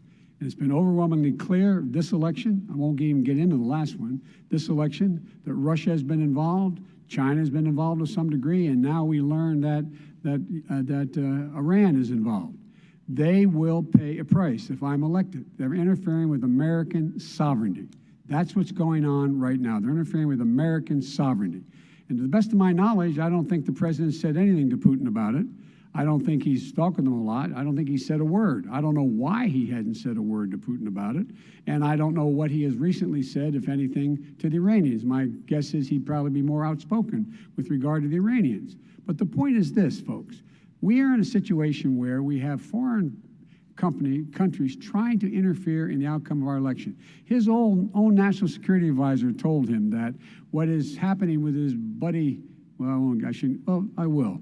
His buddy, Rudy Giuliani, he's being used as a Russian pawn. He's being fed information that is Russian, that is not true. And then what happens? Nothing happens. And then you find out that everything that's going on here about Russia is wanting to make sure that I do not get elected the next president of the United States because they know I know them and they know me. I don't understand why this president is unwilling to take on Putin when he's actually paying bounties to kill American soldiers in Afghanistan, when he's engaged in activities that are trying to destabilize all of NATO. I don't know why he doesn't do it, but it's worth asking the question, why isn't that being done? Any country that interferes with us will, in fact, pay a price because they're affecting our sovereignty. President Trump, same question to you. Let me ask the question. You're going to have 2 minutes to respond. For 2 elections in a row now, there has been substantial interference from foreign adversaries. What would you do in your next term to put an end to this? 2 minutes uninterrupted. Well, let me respond to the first part, as Joe answered. Joe got $3.5 million from Russia, and it came through Putin because he was very friendly with the former mayor of Moscow, and it was the mayor of Moscow's wife, and you got $3.5 million. Your family got $3.5 million, and you know, someday you're going to have to explain, why did you get 3.5? I never got any money from Russia. I don't get money from Russia. Now, about your thing last night, I knew all about that. And through John Ratcliffe, who is fantastic, DNI, he said, the one thing that's common to both of them, they both want you to lose. because there has been nobody tougher to Russia. Between the sanctions, nobody tougher than me on Russia. Between the sanctions, between all of what I've done with NATO, I've got the NATO countries to put up an extra $130 billion, going to $420 billion a year. That's to guard against Russia. I sold, while he was selling pillows and sheets, I sold tank busters to Ukraine. There has been nobody tougher on Russia than Donald Trump. And I'll tell you, they were so bad. They took over the submarine port. You remember that very well. During your term, during you and Barack Obama, they took over a big part of what should have been Ukraine. You handed it to them. But you were getting a lot of money from Russia. They were paying you a lot of money, and they probably still are. But now, with what came out today, it's even worse. All of the emails, the horrible emails of the kind of money that you were raking in, you and your family. And Joe, you were vice president when some of this was happening, and it should have never happened. And I think you owe an explanation to the American people. Why is it? Somebody just had a news conference a little while ago who was essentially supposed to work with you and your family, but what he said was damning. And regardless of me, I think you have to clean it up and talk to the American people. Maybe you can do it right now. Vice President Biden, you may respond in 30 seconds. And then I do want to follow up on the election security. I have not taken a penny from any foreign source ever in my life. We learned that this president paid 50 times the tax in China, has a secret bank account with China, does business in China, and in fact is talking about me taking money. I have not taken a single penny from any country whatsoever, ever. Number one. Number two, this is a president, I have released all of my tax returns, 22 years, go look at them, 22 years of my tax return. You have not released a single solitary year of your tax return. What are you hiding? Why are you unwilling? The foreign countries are paying you a lot. Russia's paying you a lot. China's paying you a lot. And your hotels and all your businesses all around the country, all around the world. And China's building a new road to a new a golf course you have overseas. So what's going on here? Why don't release your tax return or stop talking about corruption? President Trump, your response. First of all, I called my accountants, under audit. I'm going to release them as soon as we can. I want to do it, and it'll show how successful, how great this company is. But much more importantly than that, people were saying $750. I asked them a week ago, I said, what did I pay? They said, sir, you prepaid tens of millions of dollars. I prepaid my tax. Tens over the last number of years. Tens of millions of dollars I prepaid because at some point they think it's an estimate. They think I may have to pay tax. So I already prepaid it. Nobody told me that. Did your accountant Nobody tell told you that. Excuse me. And it wasn't written whenever they write this. They keep talking about $750, which I think is a filing fee. But let me just tell you, I prepaid millions and millions of dollars in taxes. Number one. Number two, I don't make money from China. You do. I don't make money from Ukraine. You do. I don't make money from Russia. You made $3.5 million, Joe, and your son gave you. They even have a statement that we have to give 10% to the big man. You're the big man, I think. I don't know. Maybe you're not, but you're the big man, I think. Your son said we have to give 10% to the big man. Joe, what's that all about? It's terrible. All right, gentlemen, I want to ask you both some questions about all of this, but I'm going to let you both respond very quickly. You just said you spoke to your accountant about potentially releasing your taxes. Did he tell you when you can release them? Do you have a deadline for when you're going to release them? I get treated worse than the Tea Party got treated because I have a lot of people in there deep down in the IRS. They treat me horribly. We made a deal. It was all settled until I decide to run for president. I get treated very badly by the IRS, very unfairly. But we had a deal all done. As soon as we're completed with the deal, I want to release it. But I have paid millions and millions of dollars, and it's worse than paying. I paid in advance. It's called prepaying your taxes. I paid in advance. I want to ask you both about questions regarding your potential foreign entanglements and questions that have been raised to give you both a chance to talk about this more broadly. Respond very quickly, and then I'll get to my question. Why did he's been saying this for 4 years? Show us. Just show us. Stop playing around. You've been saying for 4 years you're going to release your taxes. Nobody knows it, Mr. President. What they do know is you're not paying your taxes, or you're paying taxes that are so low. When last time he said what he paid, he said, I only pay that little because I'm smart. I know how to game the system. Come on, folks. So, President Trump, and then I want to get to two questions to both of you on this. I was put through a phony witch hunt for 3 years. It started before I even got elected. They spied on my campaign. No president should ever have to go through what I went through. Let me just say this. Mueller and 18 angry Democrats and FBI agents all over the place spent $48 million. They went through everything I had, including my tax returns, and they found absolutely no collusion and nothing wrong. 48 million. I guarantee you, if I spent 1 million on you, Joe, I could find plenty wrong, because the kind of things that you've done and the kind of monies that your family has taken. I mean, your brother made money in Iraq, millions of dollars. Your other brother made a fortune, and it's all through you, Joe. And they say you get some of it, and you do live very well. You have houses all over the place. You live very well. All right, gentlemen, let me just ask some questions about all of this broadly. Vice President Biden, there have been questions about the work your son has done in China and for a Ukrainian energy company when you were vice president. In retrospect, was anything about those relationships inappropriate or unethical? Nothing was unethical. Here's what the deal. With regard to Ukraine, we had this whole question about whether or not, because he was on the board, I later learned of a Burisma, a company, that somehow I had done something wrong.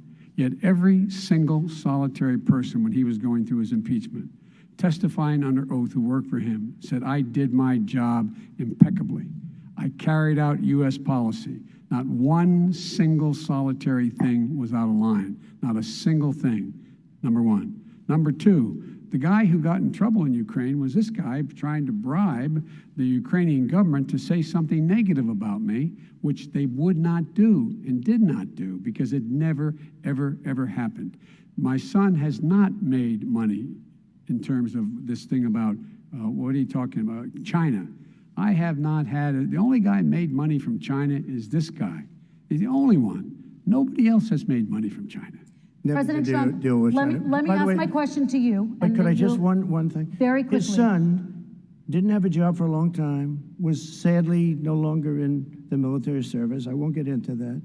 And he didn't have a job. As soon as he became vice president, Burisma, not the best reputation in the world. I hear they paid him $183,000 a month. Listen to this. $183,000, and they gave him a $3 million upfront payment. All right. And he had no energy. I'm going to let the vice president respond to that quickly, and then I need to get to a question to you. Very quickly. No basis for that. Everybody investigated that. No one said anything he did was wrong in Ukraine. Okay, President Trump, this is for you. Since you took office, you've never divested from your business. You've personally promoted your properties abroad. A report this week, which was referenced, does indicate that your company has a bank account in China. So how can voters know that you don't have any foreign conflicts of interest? I have many bank accounts, and they're all listed, and they're all over the place. I mean, I was a businessman doing business. The bank account you're referring to, which is, everybody knows about it, it's listed. The bank account was in 2013. That's what it was. It was opened it was closed in 2015, I believe. And then I decided, because I was thinking about doing a deal in China like millions of other people. I was thinking about it, and I decided I'm not going to do it. Didn't like it. I decided not to do it. Had an account open, and I closed it. Okay. Excuse me. And then, unlike him, where he's vice president and he does business, I then decided to run for president after that. That was before. So I closed it before I even ran for president, let alone became president. Big difference. He is the vice president of the United States, and his son, his brother, and his other brother are getting rich. They're like a vacuum cleaner. They're sucking up money every President Trump, place thank he you. goes. We do need to move on. I do want to ask you, Vice President Biden, about China. Let's talk about China more broadly. There have, of course, President Trump has said that they should pay for not being fully transparent in regards to the coronavirus. If you were president, would you make China pay? And please be specific, what would that look like? What I'd make China do is play by the international rules, not like he has done. He has caused the deficit of China to go up, not down, with China, up, not down. We are making sure that in order to do business in China, you have to give all your intellectual property, you have to have a partner in China that's 51%. We would not do that at all, number one. Number two, we're in a situation where China would have to play by the rules internationally as well.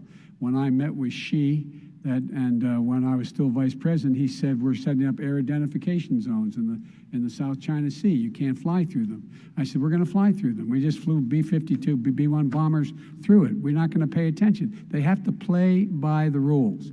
And what's he do? He embraces guys like the thugs like in North Korea and the Chinese president and Putin and others, and he pokes his finger in the eye of all of our friends, all of our allies. We make up we're 25% of the world's economy. We need to be having the rest of our friends with us saying to China, these are the rules. You play by them or you're going to pay the price for not paying by them economically. That's the way I will run it, and that's what we did in upholding steel tariffs and a range of other things when we were president and vice president. All right, let's talk about North Korea. Excuse me, no, I have to respond to that. Okay, very quickly, and then we're going to move on to North Korea. With $1.5 billion from China to manage after spending 10 minutes in office and being in Air Force Two, number one. Number two, there's a very strong email talking about your family wanting to make $10 million a year for introductions. President Trump, on China policy, though, what specifically are you going to do? What specifically are you going to do to make China pay? You've said you're going to make them pay. China is paying. They're paying billions and billions of dollars. I just gave $28 billion. New sanctions? I just gave $28 billion to our farmers. Taxpayers' money. It's what? Taxpayers' money. Didn't come from China. China. You know who the taxpayer is? It's called China. China paid $28 billion, and you know what they did to pay it, Joe?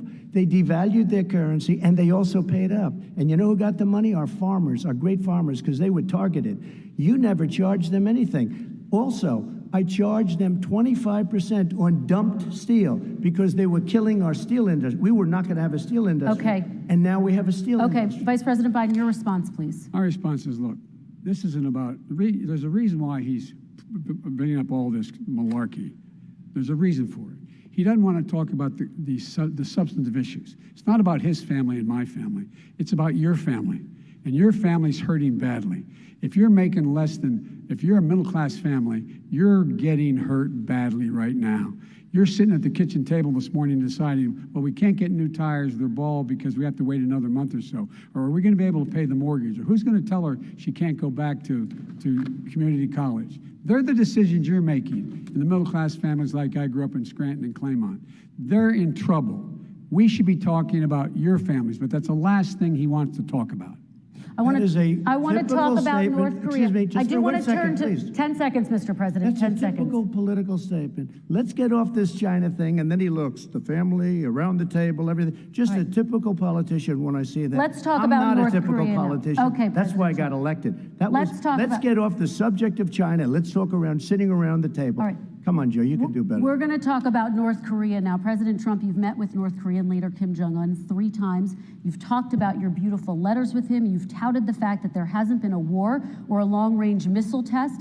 And yet North Korea recently rolled out its biggest ever intercontinental ballistic missile and continues to develop its nuclear arsenal. Do you see that as a betrayal of the relationship you forged? Just 30 seconds here because we need to get on to the next So when I met with Barack Obama, we sat in the White House. Right at the beginning, had a great conversation. It was supposed to be 15 minutes, and it was well over an hour. He said the biggest problem we have with North Korea. He indicated we will be in a war with North Korea. Guess what? It would be a nuclear war, and he does have plenty of nuclear capability. In the meantime, I have a very good relationship with him. Different kind of a guy, but he probably thinks the same thing about me. We have a different kind of a relationship. We have a very good relationship, and there's no war. And you know, about 2 months ago, he broke into a certain area. They said, oh, there's going to be trouble. I said, no, they're not, because he's not going to do that. And I was right. Look, instead of being in a war where millions of people, Seoul, you know, is 25 miles away, millions and millions, 32 million people in Seoul, Millions of people would be dead right now. President we Trump, don't have that's a war, 30 and seconds. I have a good Thank relationship. you. Vice President Biden, to you, North Korea conducted 4 nuclear tests under the Obama administration. Why do you think you would be able to rein in this persistent threat? Because I'd make it clear, which we were making clear to China, they had to be part of the deal. Because here's I made it clear as a spokesperson of the administration when I went to China, that they said, why are you moving your missile defense up so close? Why are you moving more forces here? Why are you continuing to do military maneuvers with South Korea? I said, because North Korea is a problem, and we're going to continue to do it so we can control them. We're going to make sure we can control them and make sure they cannot hurt us. And so if you want to do something about it, step up and help. If not, it's going to continue. What has he done? He's legitimized North Korea. He's talked about his good buddy who's a thug, and he talks about how we're better off. And they have much more capable missiles, able to reach U.S. territory much more easily than ever did before. Let me follow up with you, Vice President Biden. You've said you wouldn't meet with Kim Jong-un without preconditions. Are there any conditions under which you would meet with him? On the condition that he would agree that he would be drawing down his nuclear capacity to get the Korean Peninsula should be nuclear-free zone. All right, let's move on to American families. Kristen, they tried Very to quickly, meet with 10 him. seconds, They President. tried to meet with him. He wouldn't do it. He didn't like Obama. He didn't like him. He wouldn't do it. Okay, I know got to for give him a fact they chance to tried. respond to that He before we wouldn't move do on. it. And that's okay. You know what? North Korea, we're not in a war. We have a good relationship. You know, people don't understand. Having a good President relationship Trump, with we have leaders to of move other on because countries we have is a good thing. we have a lot of questions to get Yes, to. not Your bad. response. Saying we had a good relationship with Hitler before he, in fact, invaded Europe, the rest of Europe. Come on.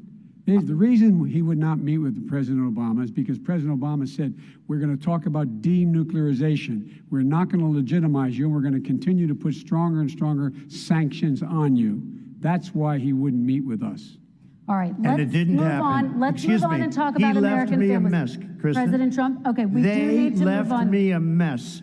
North Korea was a mess. We and in need to fact, move if on you so that remember we the can get first to 2 all or of 3 our months, questions tonight, there was a President very Trump. dangerous period in my first 3 months before we sort of worked things out a little bit. Okay. There was a they left us a mess. And Obama would be, I think, the first to say it was the single biggest problem he thought that our country. Okay, let's move on to American families and the economy.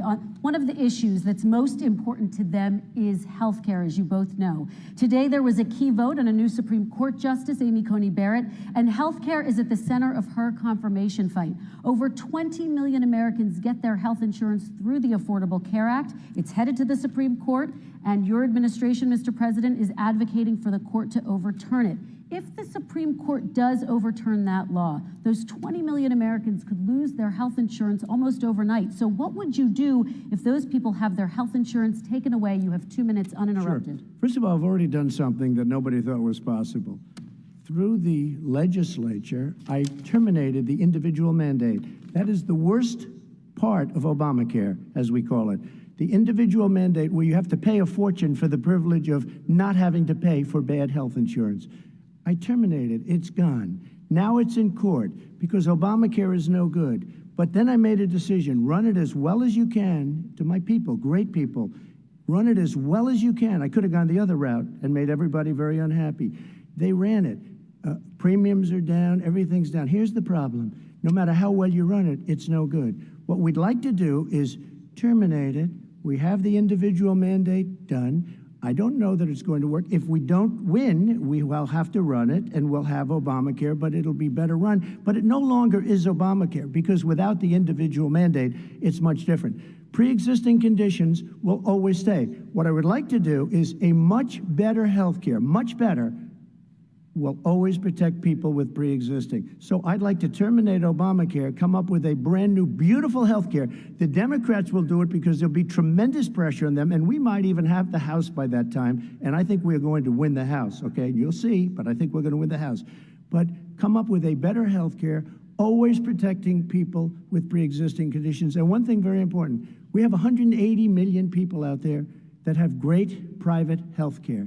Far more than we're talking about with Obamacare. Joe Biden is going to terminate all of those policies. These are people that love their health care, people that have been successful, middle-income people, been successful. They have 180 million plans, 180 million people, families. under what he wants to do, which will basically be socialized medicine, he won't even have a choice. They want to terminate 180 million plans. We have done an incredible job on health care, and we're going to do even better. Okay, Vice President Biden, yes, this is for you. Your health care plan calls for building on Obamacare. So my question is, what is your plan if the law is ruled unconstitutional by the Supreme Court? You have 2 minutes uninterrupted.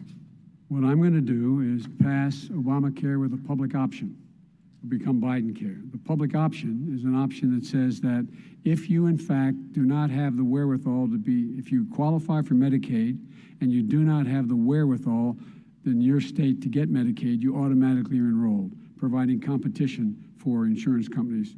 That's what's going to happen. Secondly, we're going to make sure we reduce the premiums and reduce drug prices by making sure that there's competition that doesn't exist now by allowing the Medicare to negotiate drug prices with the insurance companies. Thirdly, the idea that I want to eliminate private insurance, the reason why I had such a fight with 20 candidates for the nomination was I support private insurance. That's why not one single person with private insurance would lose their insurance under my plan, nor did they under Obamacare. They did not lose their insurance unless they chose they wanted to go to something else. Lastly, we're going to make sure we're in a situation that we actually protect pre-existing. There's no way he can protect pre-existing conditions. None, zero. You can't do it in the ether. He's been talking about this for a long time. He's never come up with a plan. I guess we're going to get the pre-existing condition plan the same time we get the infrastructure plan that we've been waiting since 17, 18, 19, and 20. The fact, I still have a few more minutes. I know you're getting anxious. The fact is that he's already cost the American people, because of his terrible handling of the COVID virus and the economic spillover, 10 million people have lost their private insurance.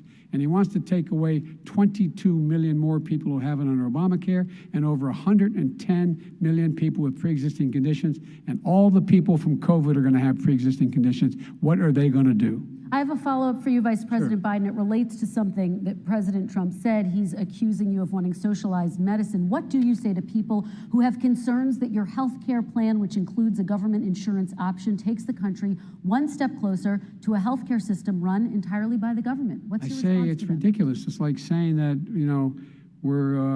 the idea that the fact that there's a public option that people can choose, that makes it a socialist plan. Look, the difference between the president, I think healthcare is not a privilege, it's a right. Everyone should have the right to have affordable healthcare. And I am very proud of my plan. It's gotten endorsed by all the major labor unions, as well as a whole range of other people who in fact are concerned in the medical field. This is something that's going to save people's lives, and this is going to give some people an opportunity to have health care for their children. How many of you home are worried and rolling around in bed tonight wondering what in God's name you're going to do if you get sick because you've lost your home insurance, your health insurance your company's gone under? We have to provide health insurance for people at an affordable rate, and that's what I do.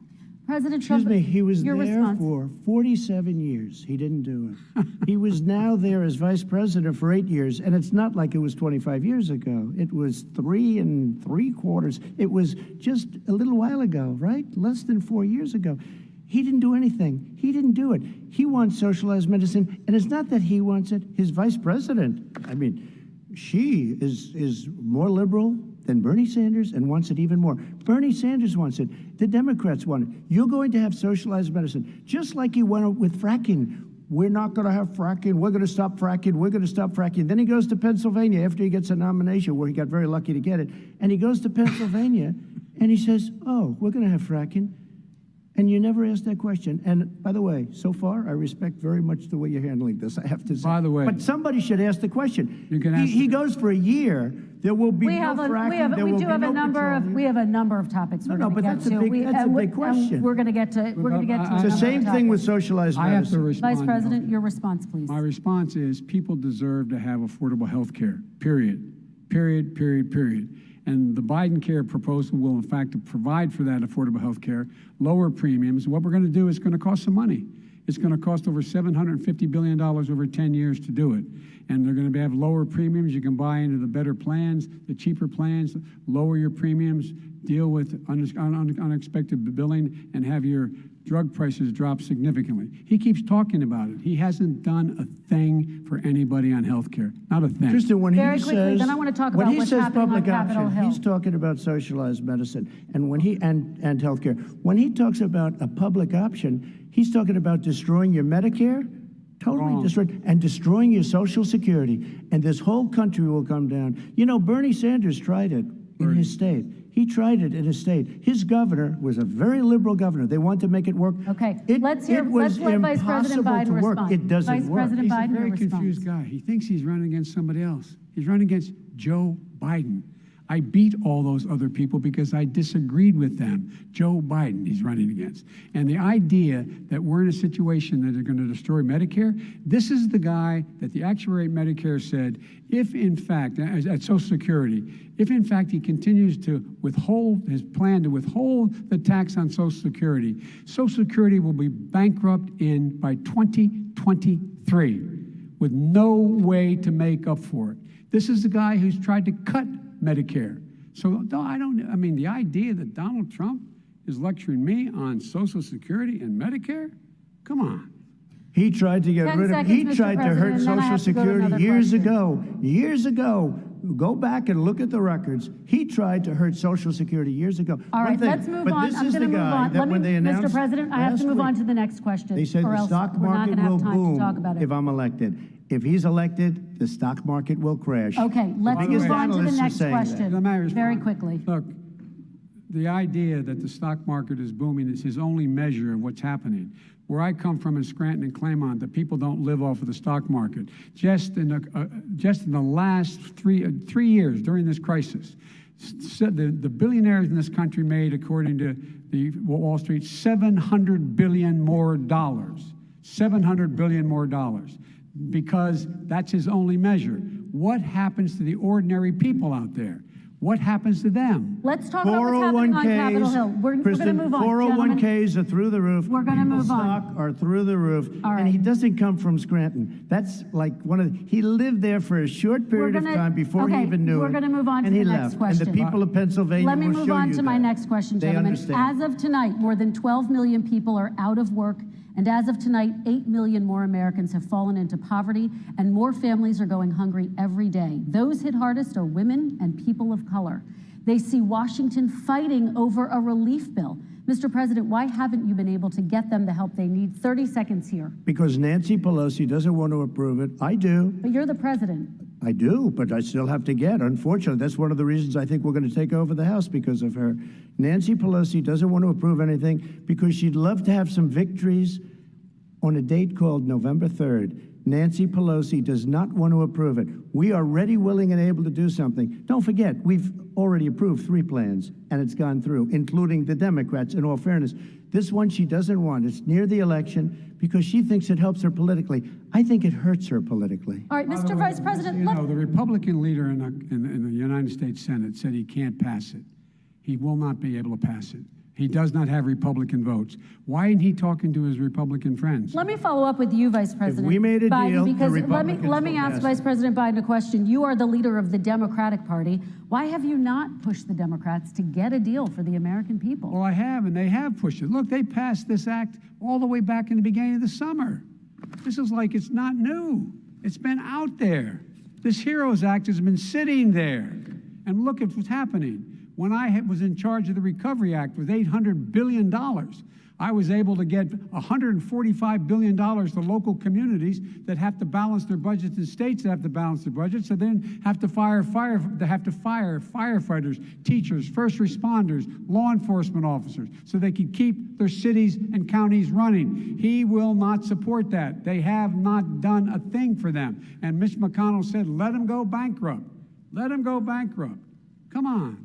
What's the matter with these guys? The bill that was passed in the House was a bailout of badly run, high-crime, Democrat, all run by Democrats, cities and states.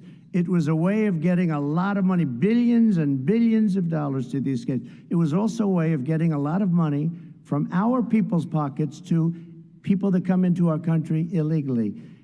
we were going to take care of everything for them. And what that does, and I'd love to do that, I'd love to help them, but what that does, everybody all over the world will start pouring into our country. We can't do it. This was a way of taking care of them. This was a way of spending on things that had nothing to do with COVID, as per your question. But it was really a big bailout for badly run Democrat cities and states. All right, By the I way, want if to. I get elected, I'm running as a proud Democrat, but I'm going to be an American president. I don't see red states and blue states. What I see is American, United States. And folks, every single state out there finds themselves in trouble. They're going to start laying off, whether they're red or blue, cops, firefighters, first responders, because teachers, because they have to balance their budget. And the founders were smart. They allowed the federal government a deficit spend to compensate for the United States of America. I want to talk about the minimum wage, gentlemen. Mr. Vice President, we are talking a lot about struggling small businesses and business owners these days. Do you think this is the right time to ask them to raise the minimum wage? You, of course, support a $15 federal minimum wage. I do, because I think one of the things we're going to have to do is we're going to have to bail them out, too. We should be bailing them out now, those small businesses. You got 1 in 6 of them going under. They're not going to be able to make it back. They passed a package that allows us to be able to call PPP. Money is supposed to go to help them do everything from organize how they can deal with their businesses being open safely. Schools, how they can make classrooms smaller, how they can hire more teachers, how they can put ventilation systems in. They need the help. The businesses as well as the schools need the help. But these guys will not help them.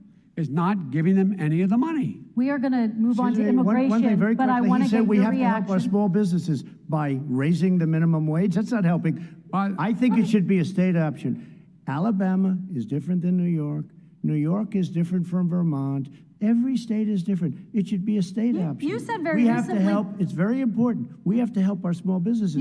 How are you helping your small businesses when you're forcing wages? What's going to happen, and what's been proven to happen, is when you do that, these small businesses fire many of their employees. You said very recently you would consider raising the federal minimum wage to $15 an hour. You said recently you would consider raising the federal minimum wage to $15 an hour. Is that still the case? And I would consider it to an extent, but in a what I second really administration? like, in a second administration, but not to a level that's going to put all these businesses out of business. It should be a state option. Look, I've lived in different places. I know different places. They're all different. Some places, $15 is not so bad. In other places, other states, $15 would be Okay, President ruinous. Trump, thank you. Quick response, Vice President Biden. 2 jobs, 1 job, be below poverty. People are making $6, $7, $8 an hour. These first responders, we all clap for as they come down the street because they've allowed us to make it. What's happening? They deserve a minimum wage of $15. Anything below that puts you below the poverty level. And there is no evidence that when you raise the minimum wage, businesses go out of business. That is simply not true. We're going to talk about immigration. We're going to talk about immigration now, gentlemen, and we're going to talk about families within this context. Mr. President, your administration separated children from their parents at the border, at least 4,000 kids. You've since reversed your zero-tolerance policy, but the United States can't locate the parents of more than 500 children. So how will these families ever be reunited?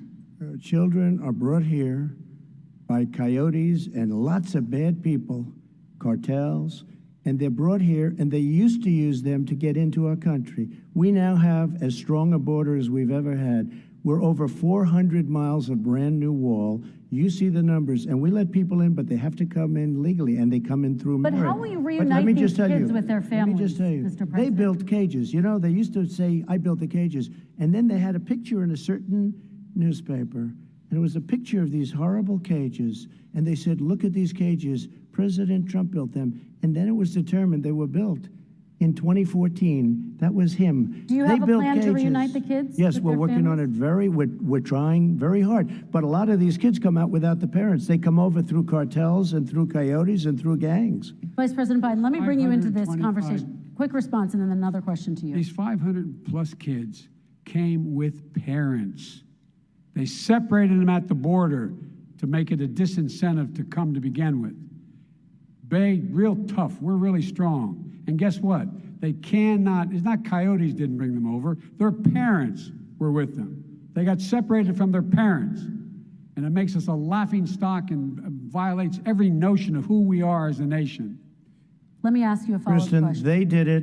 We changed the policy. Your response they to that? They did it. We changed. did not They built the separate cages. they, who built the cages, Joe? Let's talk about what Who we're built the talking about. cages, Let's Joe? talk about what we're talking about. What happened? Parents were ripped, their kids were ripped from their arms and separated. And now they cannot find over 500 of sets of those parents, and those kids are alone. Nowhere to go. Nowhere to go. It's criminal. It's criminal. Let me ask Kristen, you I will about say this. immigration. They went 10 down. We seconds, and brought then I need to ask reporters, you. everything. They are so well taken care of. They're in facilities that were so clean. But some and of have them gotten haven't been such good- reunited But with their just ask families. one question. Who built the cages? I'd love you to ask him that. Who built the cages? Let me ask about your immigration policy, Mr. Vice President. The Obama administration did fail to deliver immigration reform, which had been a key promise during the administration. It also presided over record deportations as well as family detentions at the border before changing course. So why should voters trust you with an immigration overhaul now? Because we made a mistake. It took too long to get it right. It took too long to get it right. I'll be president of the United States, not vice president of the United States. And the fact is, I've made it very clear. Within 100 days, I'm going to send to the United States Congress a pathway to citizenship for over 11 million undocumented people. And all of those so-called dreamers, those DACA kids, they're going to be immediately certified again to be able to stay in this country and put on a path to citizenship. The idea that they are being sent home by this guy and they want to do that is they've gone to a country they've never seen before.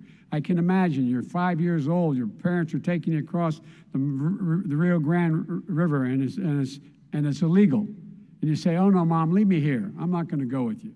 They've been here. Many of them are model citizens. Over 20,000 of them are first responders out there taking care of people during this crisis. We owe them. We owe them. President Kristen, Trump, he your had reaction. 8 years to do what he said he was going to do. And I've changed without having a specific. We got rid of catch and release. We got rid of a lot of horrible things that they put in and that they lived with. But he had 8 years he was vice president. He did nothing except build cages to keep children in. Vice President Wrong. Biden, your response. The catch and release, you know what he's talking about there? If in fact you had a family came across and they were arrested, they in fact were given a date to show up for their hearing. They were released. And guess what? They showed up for a hearing. And this is the first president in the history of the United States of America that anybody seeking asylum has to do it in another country. That's never happened before in America. That's never happened before in America. You come to the United States and you make your case that I seek asylum based on the following premise, why I deserve it under American law. They're sitting in squalor on the other side of the river. President Trump, your response, So 30 important. seconds, and then we'll move It on. just shows that he has no understanding of immigration or the laws. Catch and release is a disaster. A murderer would come in, a rapist would come in, a very bad person would come in. We would take their name. We have to release them into our country. And then you say they come back. Less than 1% of the people come back. We have to send ICE out and Border Patrol out to find them. We would say, come back in 2 years, 3 years. We're going to give you a court case. You need Perry Mason. We're going to give you a court case. When you say they come back, they don't come back, Joe. They never come back. Only the really, I hate to say this, but those with the lowest IQ, they might come back. Okay, But they're President very, Trump, let's very give few. Vice President Biden a chance to respond, and then we're going to move on to the You next don't know section. the law, Joe. Vice President Biden, your response. Know the law, what he's telling you is simply not true. Well, check it out. They don't come back. Check it out. All right, let's move on. But we don't have to the worry next about it because they section. terminated it, so we don't have to worry about Let's it move anymore. on to the next And you have section. 525 kids not knowing where in God's name they're going to be and lost their parents. Go ahead. All right, let's talk about our next section, which is race in America. And I want to talk about the way Black and brown Americans experience race in this country. Part of that experience is something called the talk. It happens regardless of class and income. Parents who feel they have no choice but to prepare their children for the chance that they could be targeted, including by the police, for no reason other than the color of their skin. Mr. Vice President, in the next 2 minutes, I want you to speak directly to these families. Do you understand why these parents fear for their children? I do. I do. You know, my daughter is a social worker, and She's written a lot about this. She has a graduate degree from the University of Pennsylvania in social work. And you know, one of the reasons why I ended up working on the east side of Wilmington, Delaware, which is 90% African American, was to learn more about what was going on. I never had to tell my daughter, if she's pulled over, make sure she puts, for a traffic stop, put both hands on top of the wheel and don't reach for the glove box because someone may shoot you. But a black parent, no matter how wealthy or how poor they are, has to teach their child, when you're walking down the street, don't have a hoodie on when you go across the street. Making sure that you, in fact, if you get pulled over, yes, yes, sir, no, sir, hands on top of the wheel, because you are, in fact, the victim, whether you're a person making child of a $300,000 a year person or someone who's on food stamps. The fact of the matter is, there is institutional racism in America. And we have always said, we've never lived up to it, that we hold these truths to be self-evident. All men and women are created equal. Well, guess what? We have never, ever lived up to it, but we've always constantly been moving the needle further and further to inclusion, not exclusion. This is the first president to come along and says, that's the end of that. We're not going to do that anymore. We have to provide for economic opportunity, better education, better health care, better access to schooling, better access to opportunity to borrow money to start businesses. All the things we can do, and I've laid out a clear plan as to how to do those things, just to give people a shot. It's about accumulating the ability to have wealth as well as it is to be free from violence. President Trump, same question to you, and let me remind you of the question. I would like you to speak directly to these families. Do you understand why these parents fear for their children? Yes, I do. And again, he's been in government 47 years. He never did a thing except in 1994 when he did such harm to the black community. And they were called, and he called them super predators. And he said that. He said it, super predators. And they have never lived that down. 1994, your crime bill, the super predators. Nobody has done more for the black community than Donald Trump.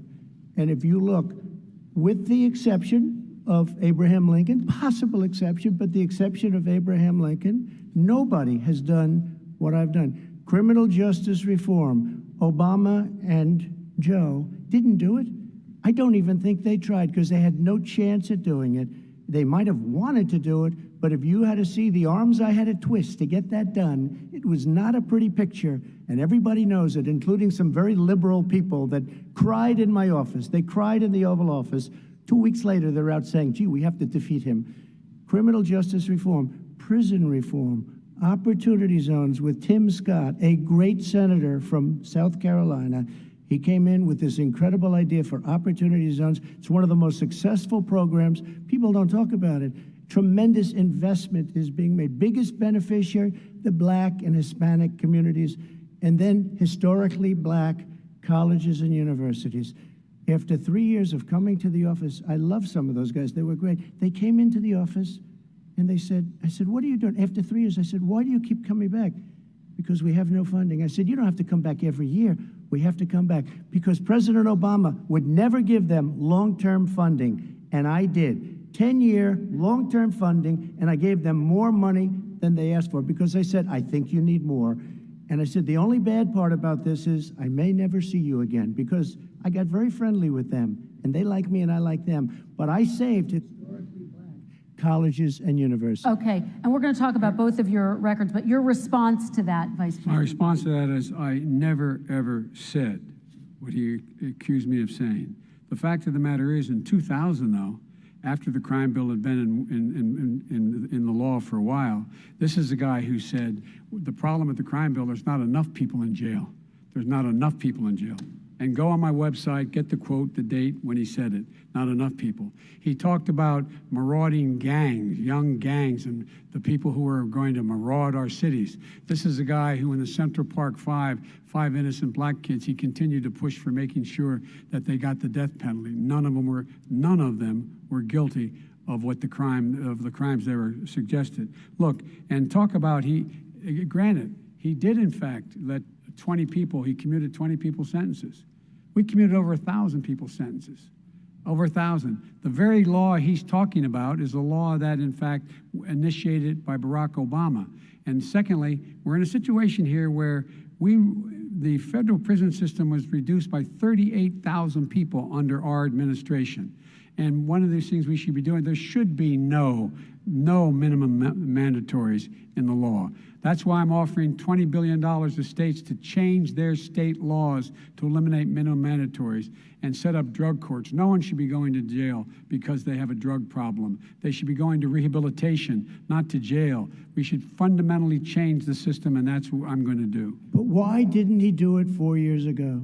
Why didn't you do that 4 years ago, even less than that? Why didn't you do it? You were vice president. You keep talking about all these things you're going to do, and you're going to do this. But you were there just a short time ago, and you guys did nothing. We did. You know, Joe, I ran because of you.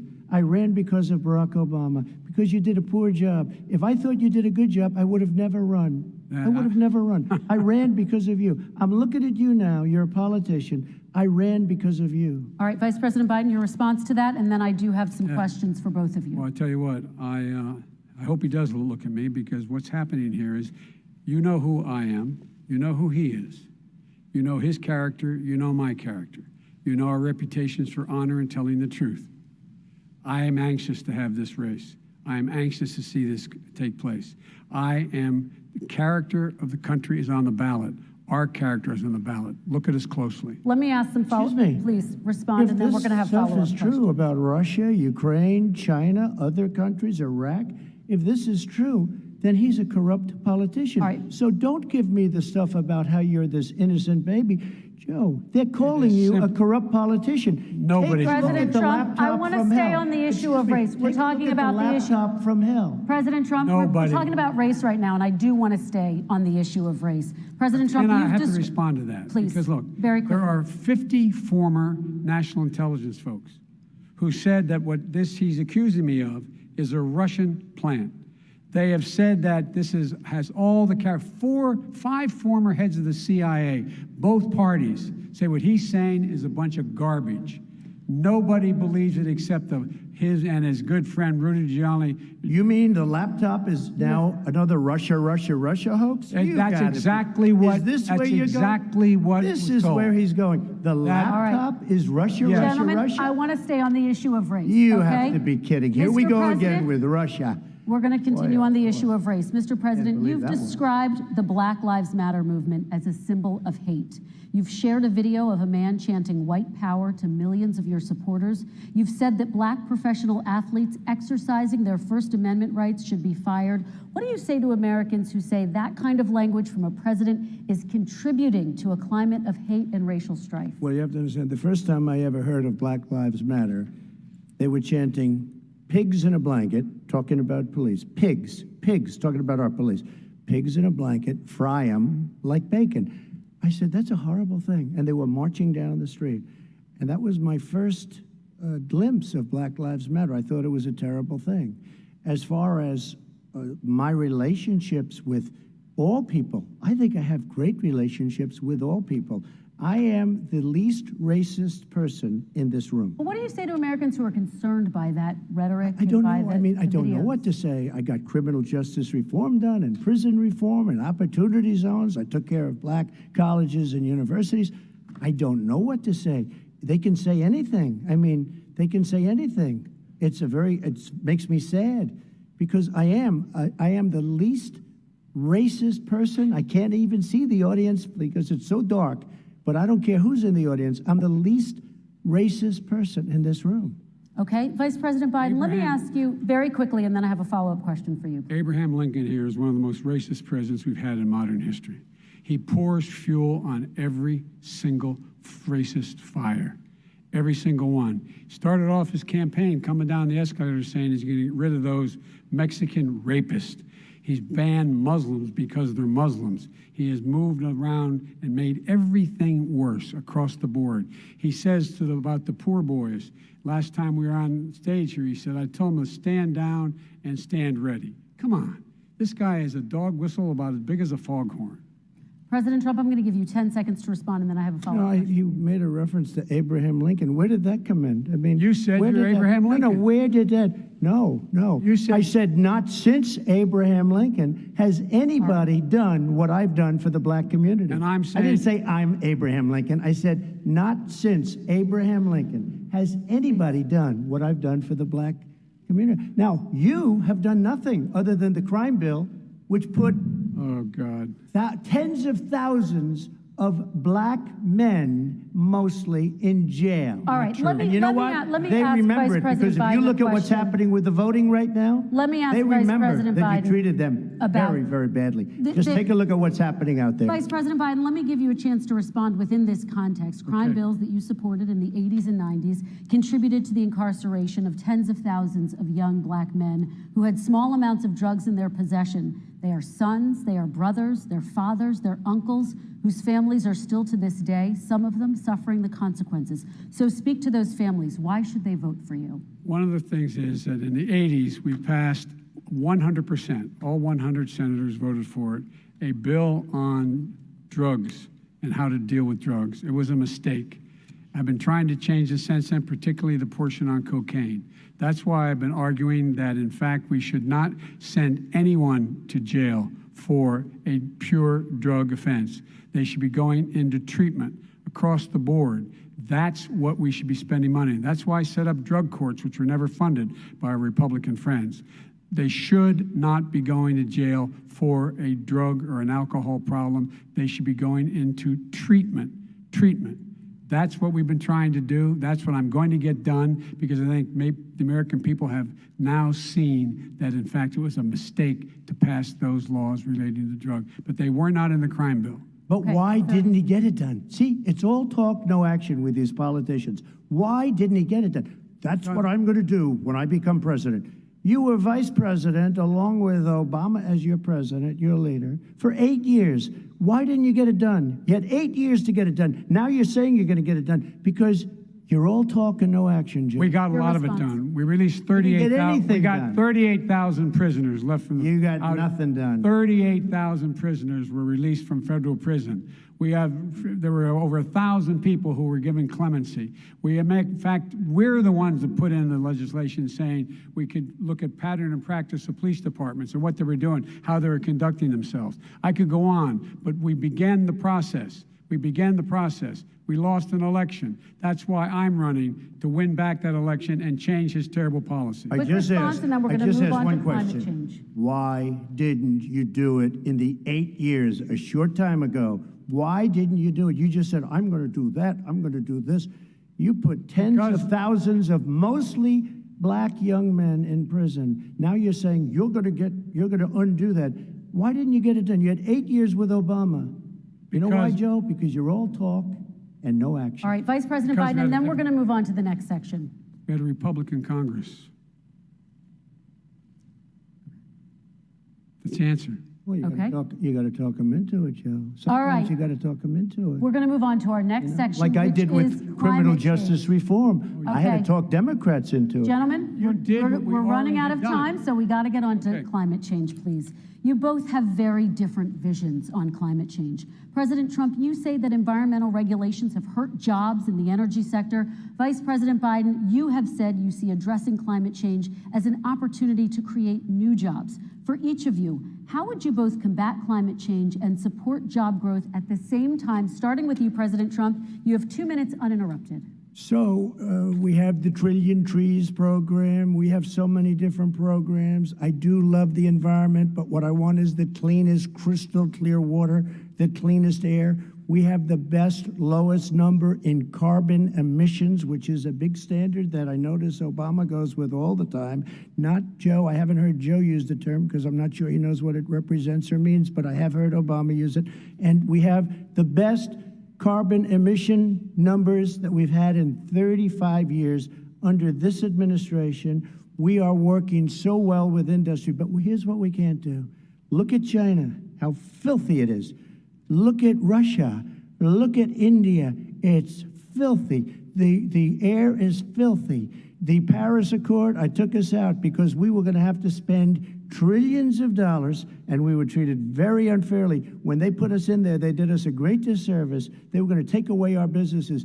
I will not sacrifice tens of millions of jobs, thousands and thousands of companies because of the Paris Accord. It was so unfair. China doesn't kick in until 2030. Russia goes back to a low standard, and we kicked in right away. It would have destroyed our businesses. So, you ready? We have done an incredible job environmentally. We have the cleanest air, the cleanest water, and the best carbon emission standards that we've seen in many, many years. Vice President And we Biden. haven't destroyed our industries. Vice President Biden, 2 minutes to you, uninterrupted. Climate change, climate warming, global warming is an existential threat to humanity. We have a moral obligation to deal with it. And we're told by all the leading scientists in the world, we don't have much time. We're going to pass the point of no return within the next 8 to 10 years. 4 more years of this man eliminating all the regulations that were put in by us to clean up the climate, to limit the limit of emissions, will put us in a position where we're going to be in real trouble. Here's where we have a great opportunity.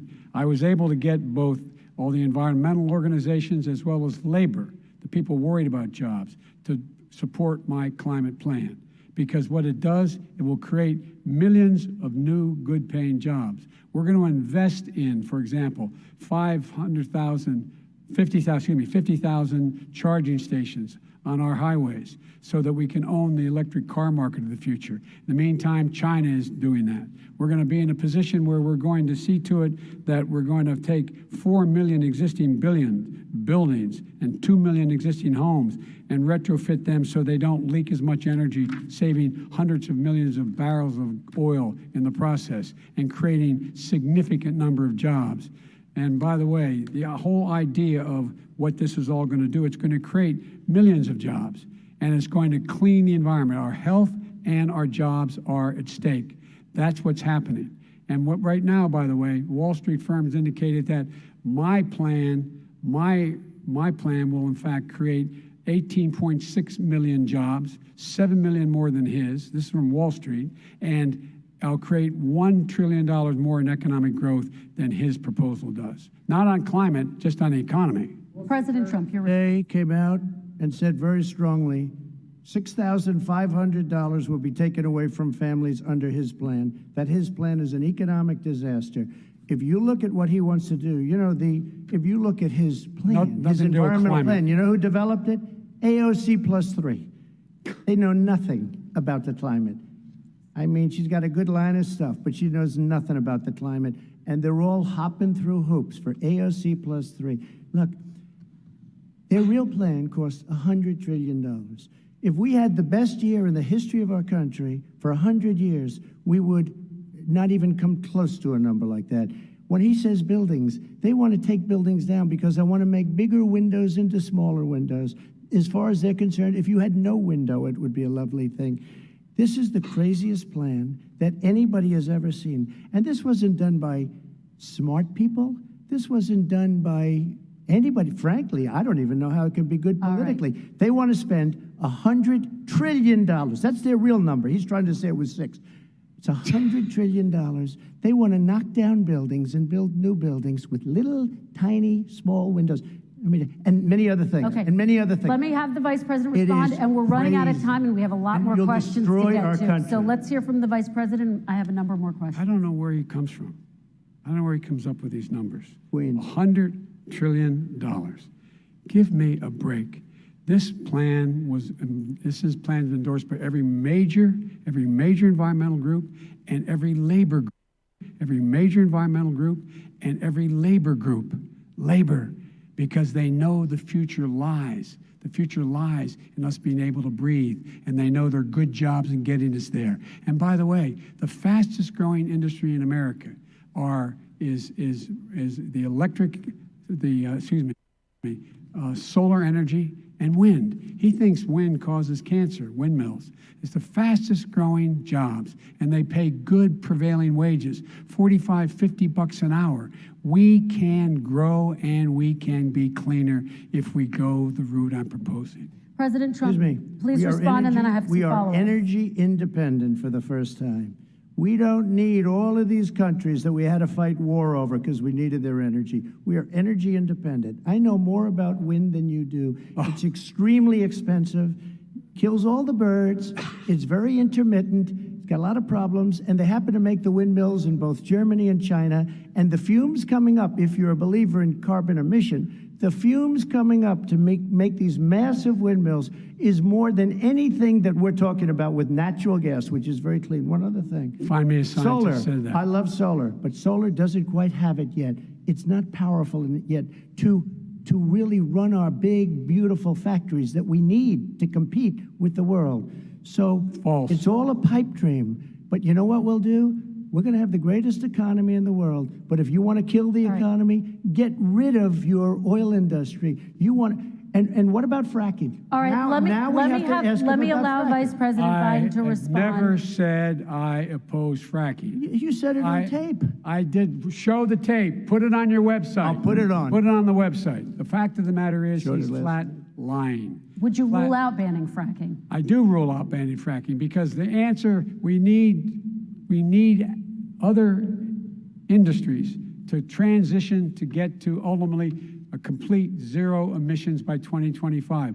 What I will do with fracking over time is make sure that we can capture the emissions from the fracking, capture the emissions from gas.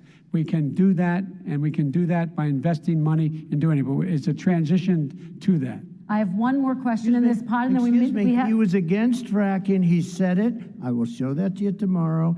I am against fracking. Until he got the nomination, went to Pennsylvania, then he said, but you know what, Pennsylvania? He'll be against it very soon because his party is totally against it. Fracking on federal land, I said. No fracking and or oil on federal Let land. me ask this I final did. question in this section, and then I want to move on to our final section. President Trump, people of color are much more likely to live near oil refineries and chemical plants. In Texas, there are families who worry the plants near them are making them sick.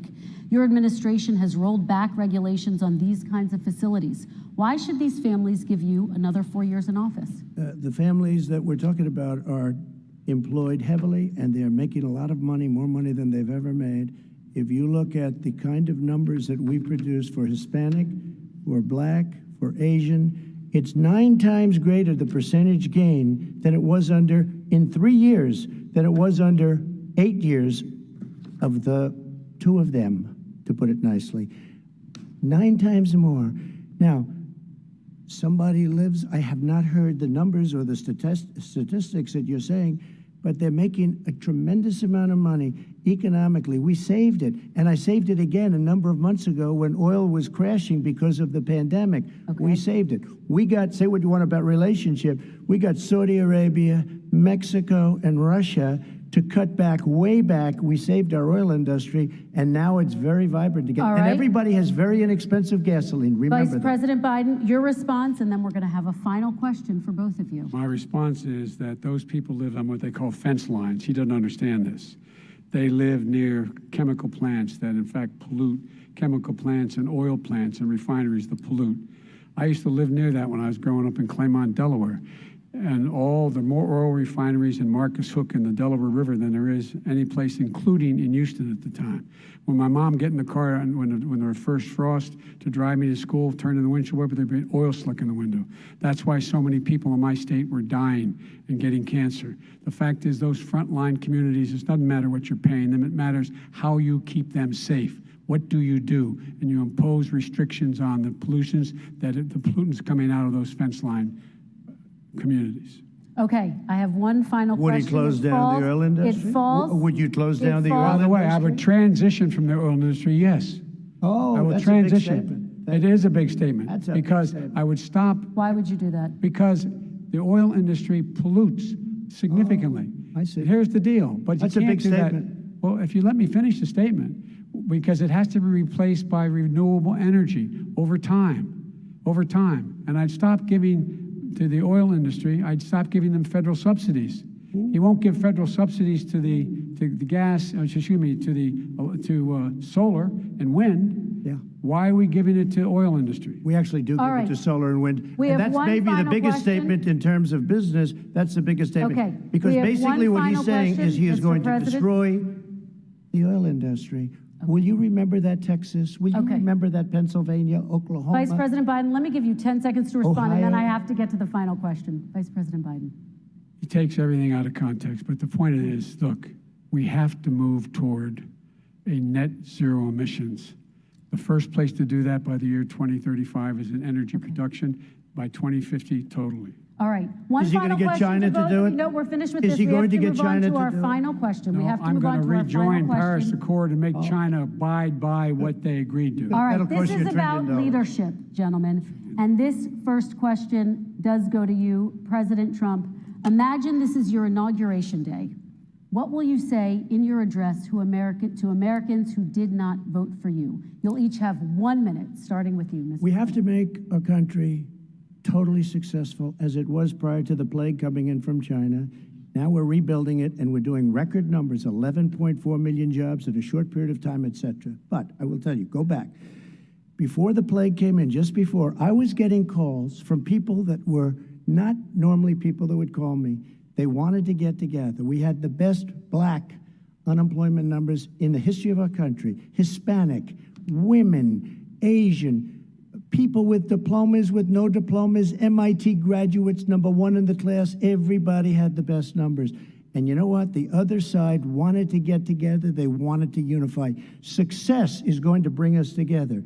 We are on the road to success. But I'm cutting taxes, and he wants to raise everybody's taxes, and he wants to put new regulations on everything. He will kill it. If he gets in, you will have a depression, the likes of which you've never seen. Your 401ks will go to hell, and it'll be a very, very sad day for this country. All right. Vice President Biden, same question to you. What will you say during your inaugural address to Americans who did not vote for you? I will say, I'm an American president. I represent all of you, whether you voted for me or against me. And I'm going to make sure that you're represented. I'm going to give you hope. We're going to move. We're going to choose science over fiction. We're going to choose hope over fear. We're going to choose to move forward because we have enormous opportunities to make things better. We can grow this economy. We can deal with the systemic racism. And at the same time, we can make sure that our economy is being run and moved and motivated by clean energy, creating millions of new jobs. And that's the fact. That's what we're going to do. And I'm going to say, as I said at the beginning, what is on the ballot here is the character of this country: decency, honor, respect, treating people with dignity, making sure that everyone has an even chance. And I'm going to make sure you get that. You haven't been getting it the last 4 years. All right. I want to thank you both for a very robust hour and a half, a fantastic debate. Really appreciate it. President Trump, former Vice President Joe Biden, thank you to Belmont University for hosting us tonight. And most importantly, thank you to those watching tonight. Election Day is November 3rd. Don't forget to vote. Thank you, everyone, and have a great night. Thank you.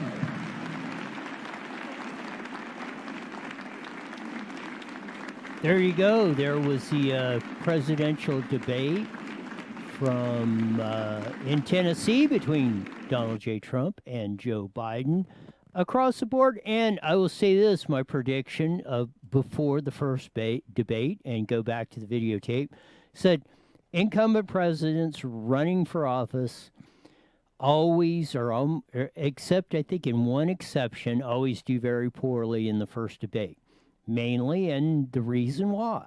You always want to know answers. Well, here it is. And I said it before.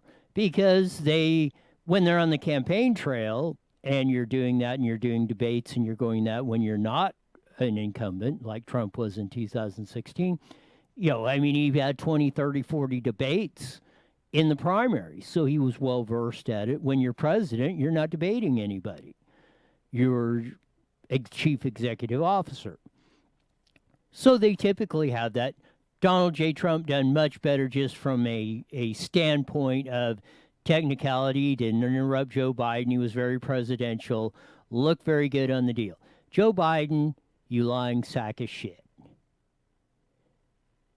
You are pure evil. To call the United States of America a systemic racist country. When you say systemic racism, the definition of that is systemic is whole. You're calling the United States of America and all 330 million of us racist when you do that.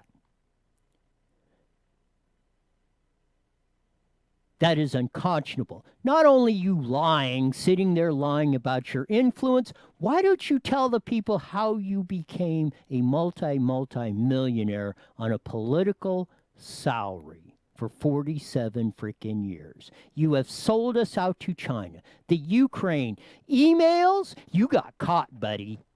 The FBI said you got caught. The FBI said you, Barack Obama and Hillary Clinton, were with Putin influencing elections. It was you lying sack of crap. You racist. You've been racist. The quotes have been out there, and you still are. Calling anyone racist, well, not anyone, calling the majority of Americans racist is just plain evil, and you did it repeatedly tonight again.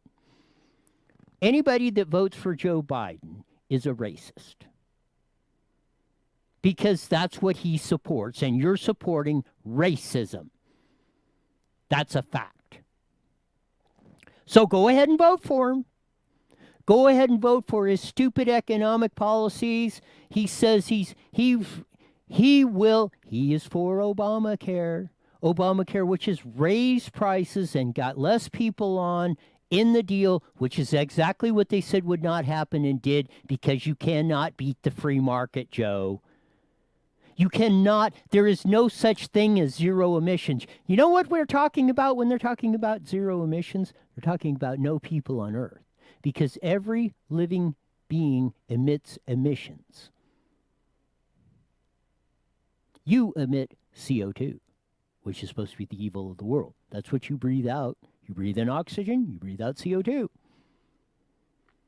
When you say zero emissions, that means no people, zero population. Because you cannot have zero emissions with people on the planet, or dogs or cats or anything else. Fuzzy bears, tigers, they all emit emissions. Joe Biden has absolutely no frickin' understanding of whatever. Energy independence. You will not be energy independent with what he's doing. You will call for the elimination of all things. If that's the way you want to do it, fact check that. Fact check that. Please. Because that's what he said. I'd have called that lying sack of crap out. I mean, I got to give Trump credit. He restrained himself a lot, because Joe Biden is pure evil. He is the one who has his knee on your neck, and he's going to put it on there further if you elect him president of the United States. He has taken, he says, I have not taken any money. Well, yeah, because it went through from China, through your kid, to you. Let's not play the Bill Clinton, Monica Lewinsky, I did not have sexual relations with that woman, because you were getting a blowjob under the desk in the White House, and then you're trying to say, well, sexual relations mean a man and the woman doing it in the missionary position, and and I didn't lie. Bull crap. Just like Joe Biden. Just like all them lying politicians on both sides of the aisle of the swamp.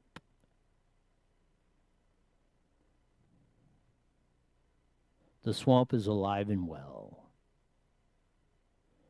As President Trump said, Joe Biden and Barack Obama, you're the one that put them kids in them cages, and you built them.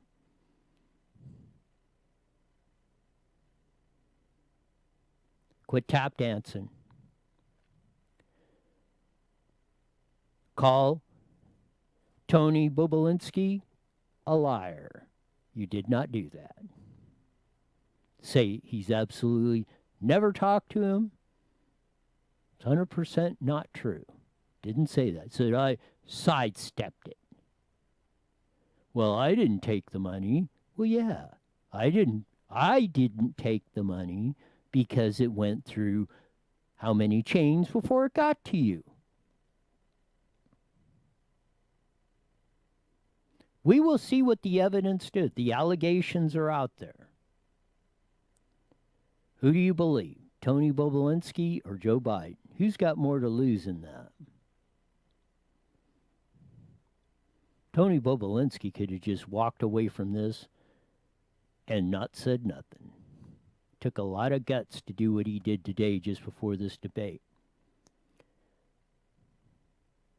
Takes the height of arrogance, narcissistic, any sort of behavior like Joe Biden did to sit there and repeatedly lie to the American people.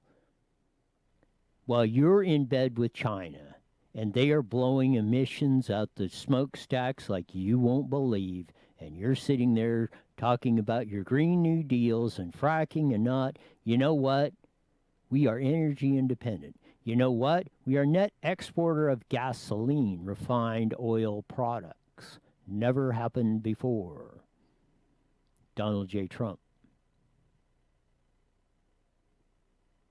You have no understanding. Well, you do have an understanding. If either you're the stupidest person on the planet or you're lying through your teeth.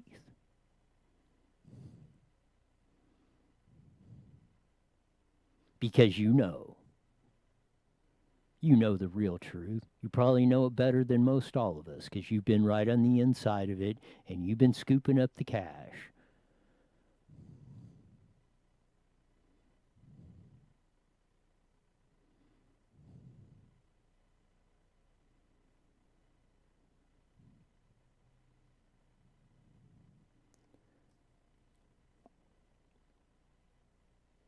It's really disappointing.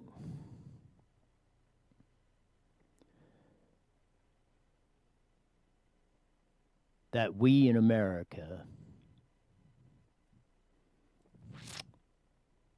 have to endure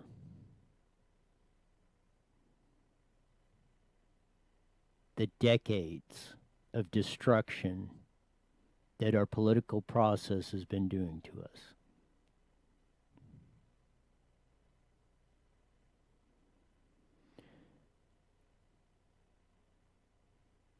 All I can say is I hope 2020 is a wake-up call for the vast majority of the people to say not no, but hell no. We're not putting up with this crap anymore. We're not pulling up with the lies. We're not going to be called racist. We're not going to go with stupid economic principles that never work. You cannot tax your way to prosperity. You can only work your ass off to get it. Or you can steal it. We'll see what Joe Biden's done. We'll see what Trump's done. Trump builds hotels and golf courses in China, and he's the bad guy. But Joe Biden goes in there scooping up wheelbarrows full of cash and lines his pockets, and that is okay. It's unbelievable.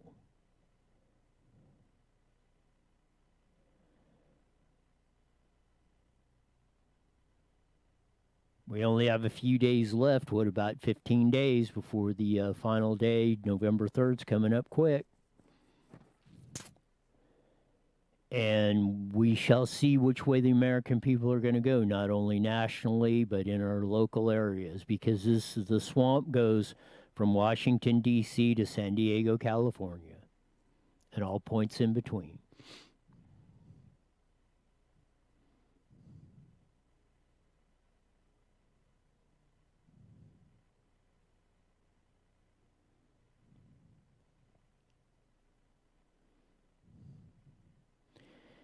It'll be interesting to see which turn we make. Because each one of these 4 years, no matter what, is a pivotal change, no matter what. And probably, and I know it's been said a lot, but probably no more pivotal than we are sitting right now with what's going on. And we got a choice. We got a choice between freedom, liberty, the pursuit of happiness, prosperity, and a better future for future generations. Or do you want Joe Biden to put his knee on your neck?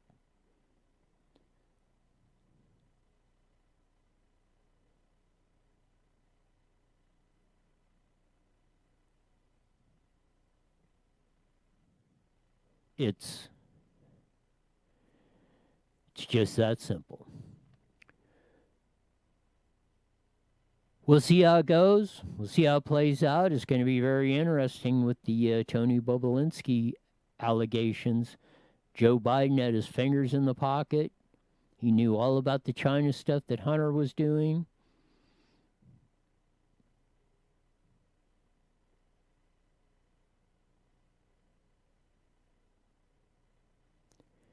We shall see.